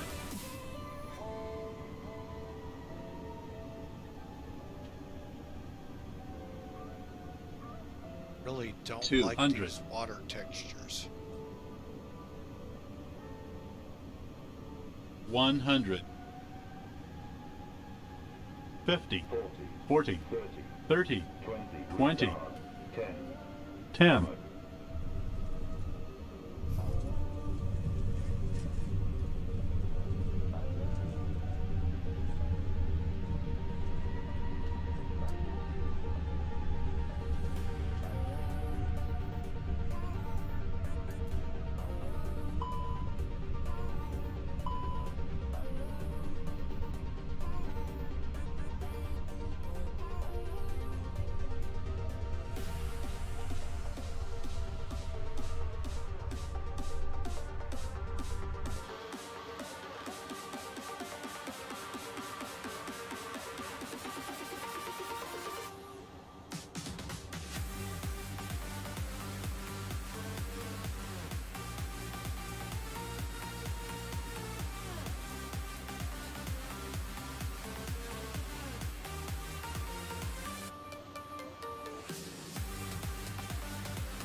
San Francisco traffic, Air Canada 743 is clear.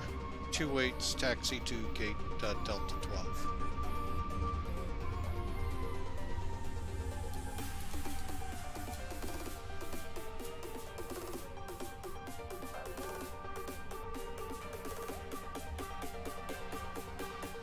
Alright folks, welcome to San Francisco. Not a lot of commentary. Pretty unfamiliar still with this plane.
Gotta love rampies.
Alright folks, just waiting on the EPU. Lights are out.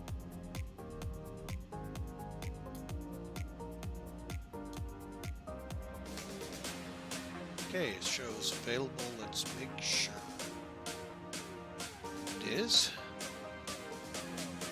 Lead on. And we're gonna shut them down.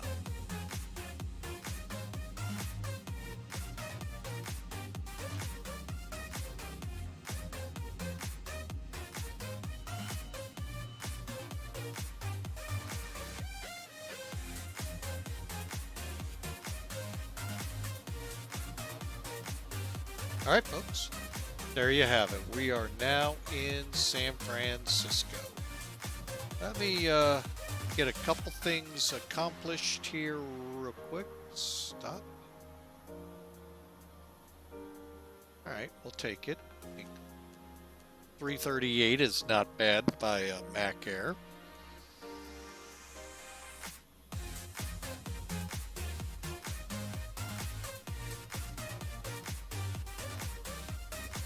And then I'm going to do a couple more things here before we take a look at the arrival. Okay, flight was reported. Right, and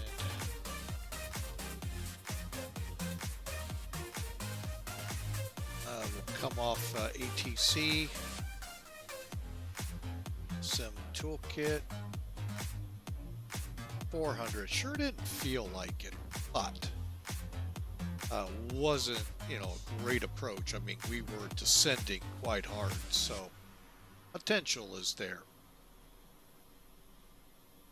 All right, so let me kill the music. Get back in here. Let's take a look at this with Sim Toolkit. Actually,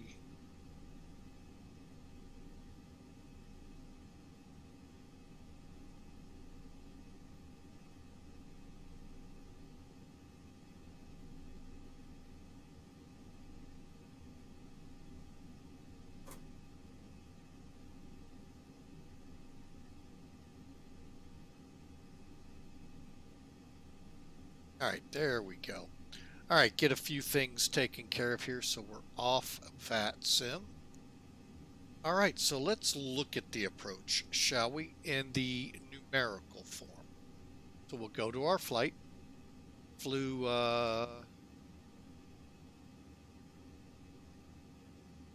5 hours, 21 minutes, 1.13 on the G's at 120 knots. That's not bad, folks. And if we look at the full landing report, actually we landed pretty decently. We're looking at 1,237 feet down the runway. Runway for us doesn't start here, folks. It starts here. And of course it had us at 2-way left. So that's why we're 750 feet off. I didn't catch that. Sorry, folks. But anyway, looking here, we're only a few feet above it. So that's a good landing, folks, even though it says we touched down at 400 feet a minute. Sure didn't feel it, did it?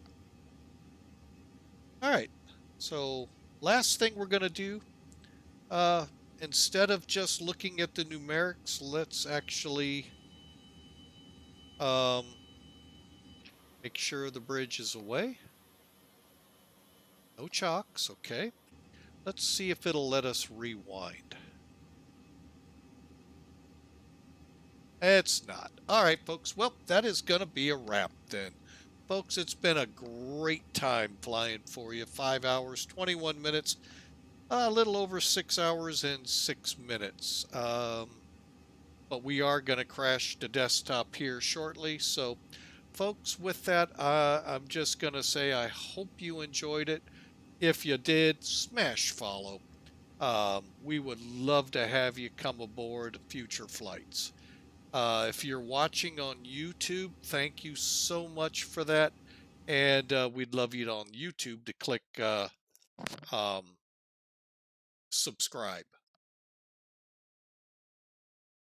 Let me just go ahead and bring that up for now. So the update is there. Good. And you know what? Just go with that screen. That. Pull that.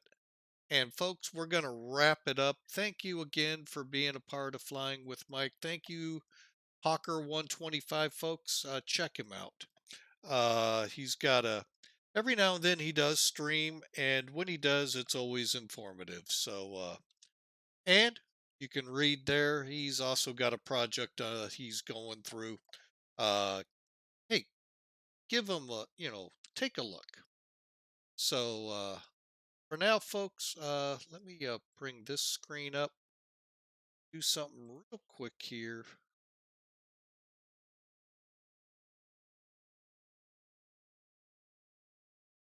Bear with me 1 second.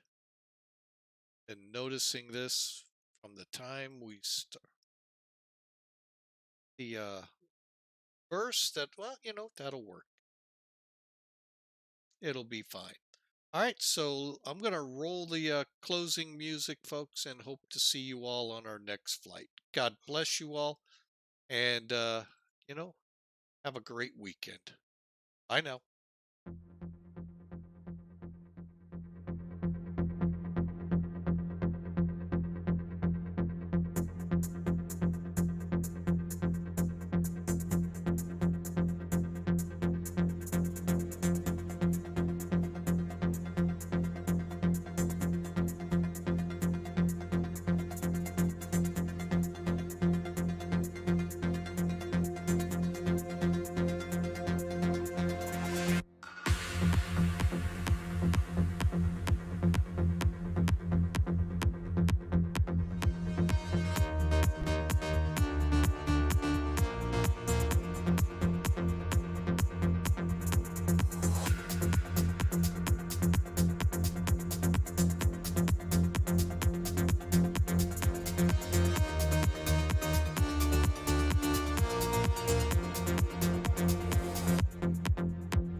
Navajo.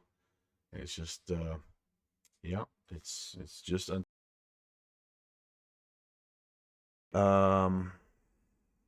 we are, like I said, fully fueled. We do need to put in a quick flight plan here.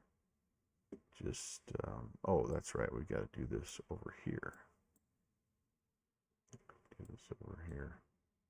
So the typical 11816, we're going to be VFR.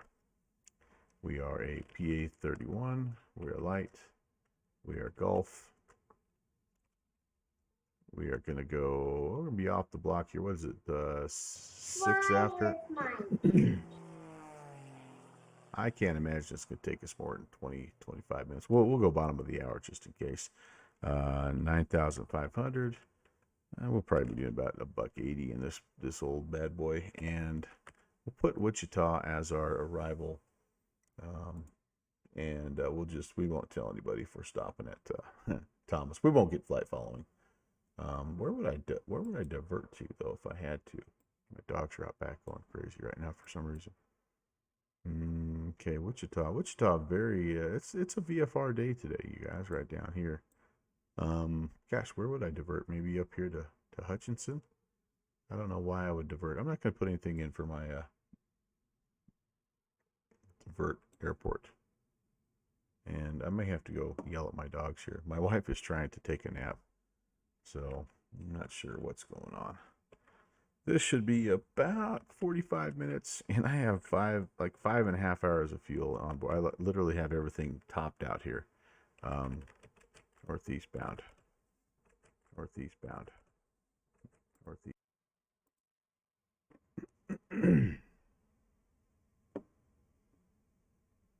We've got a huge wrestling tournament going on next door, so my dogs are out there enforcing the neighborhood, as it were.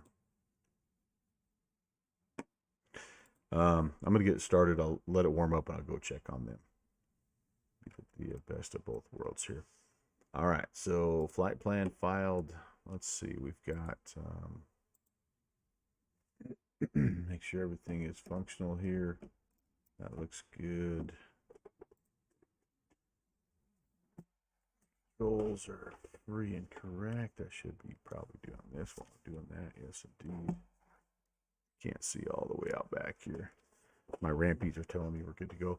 And I am incredibly choppy frame-wise. Why in the world would that be? Holy cow. Well, I hope we don't have issues with that again.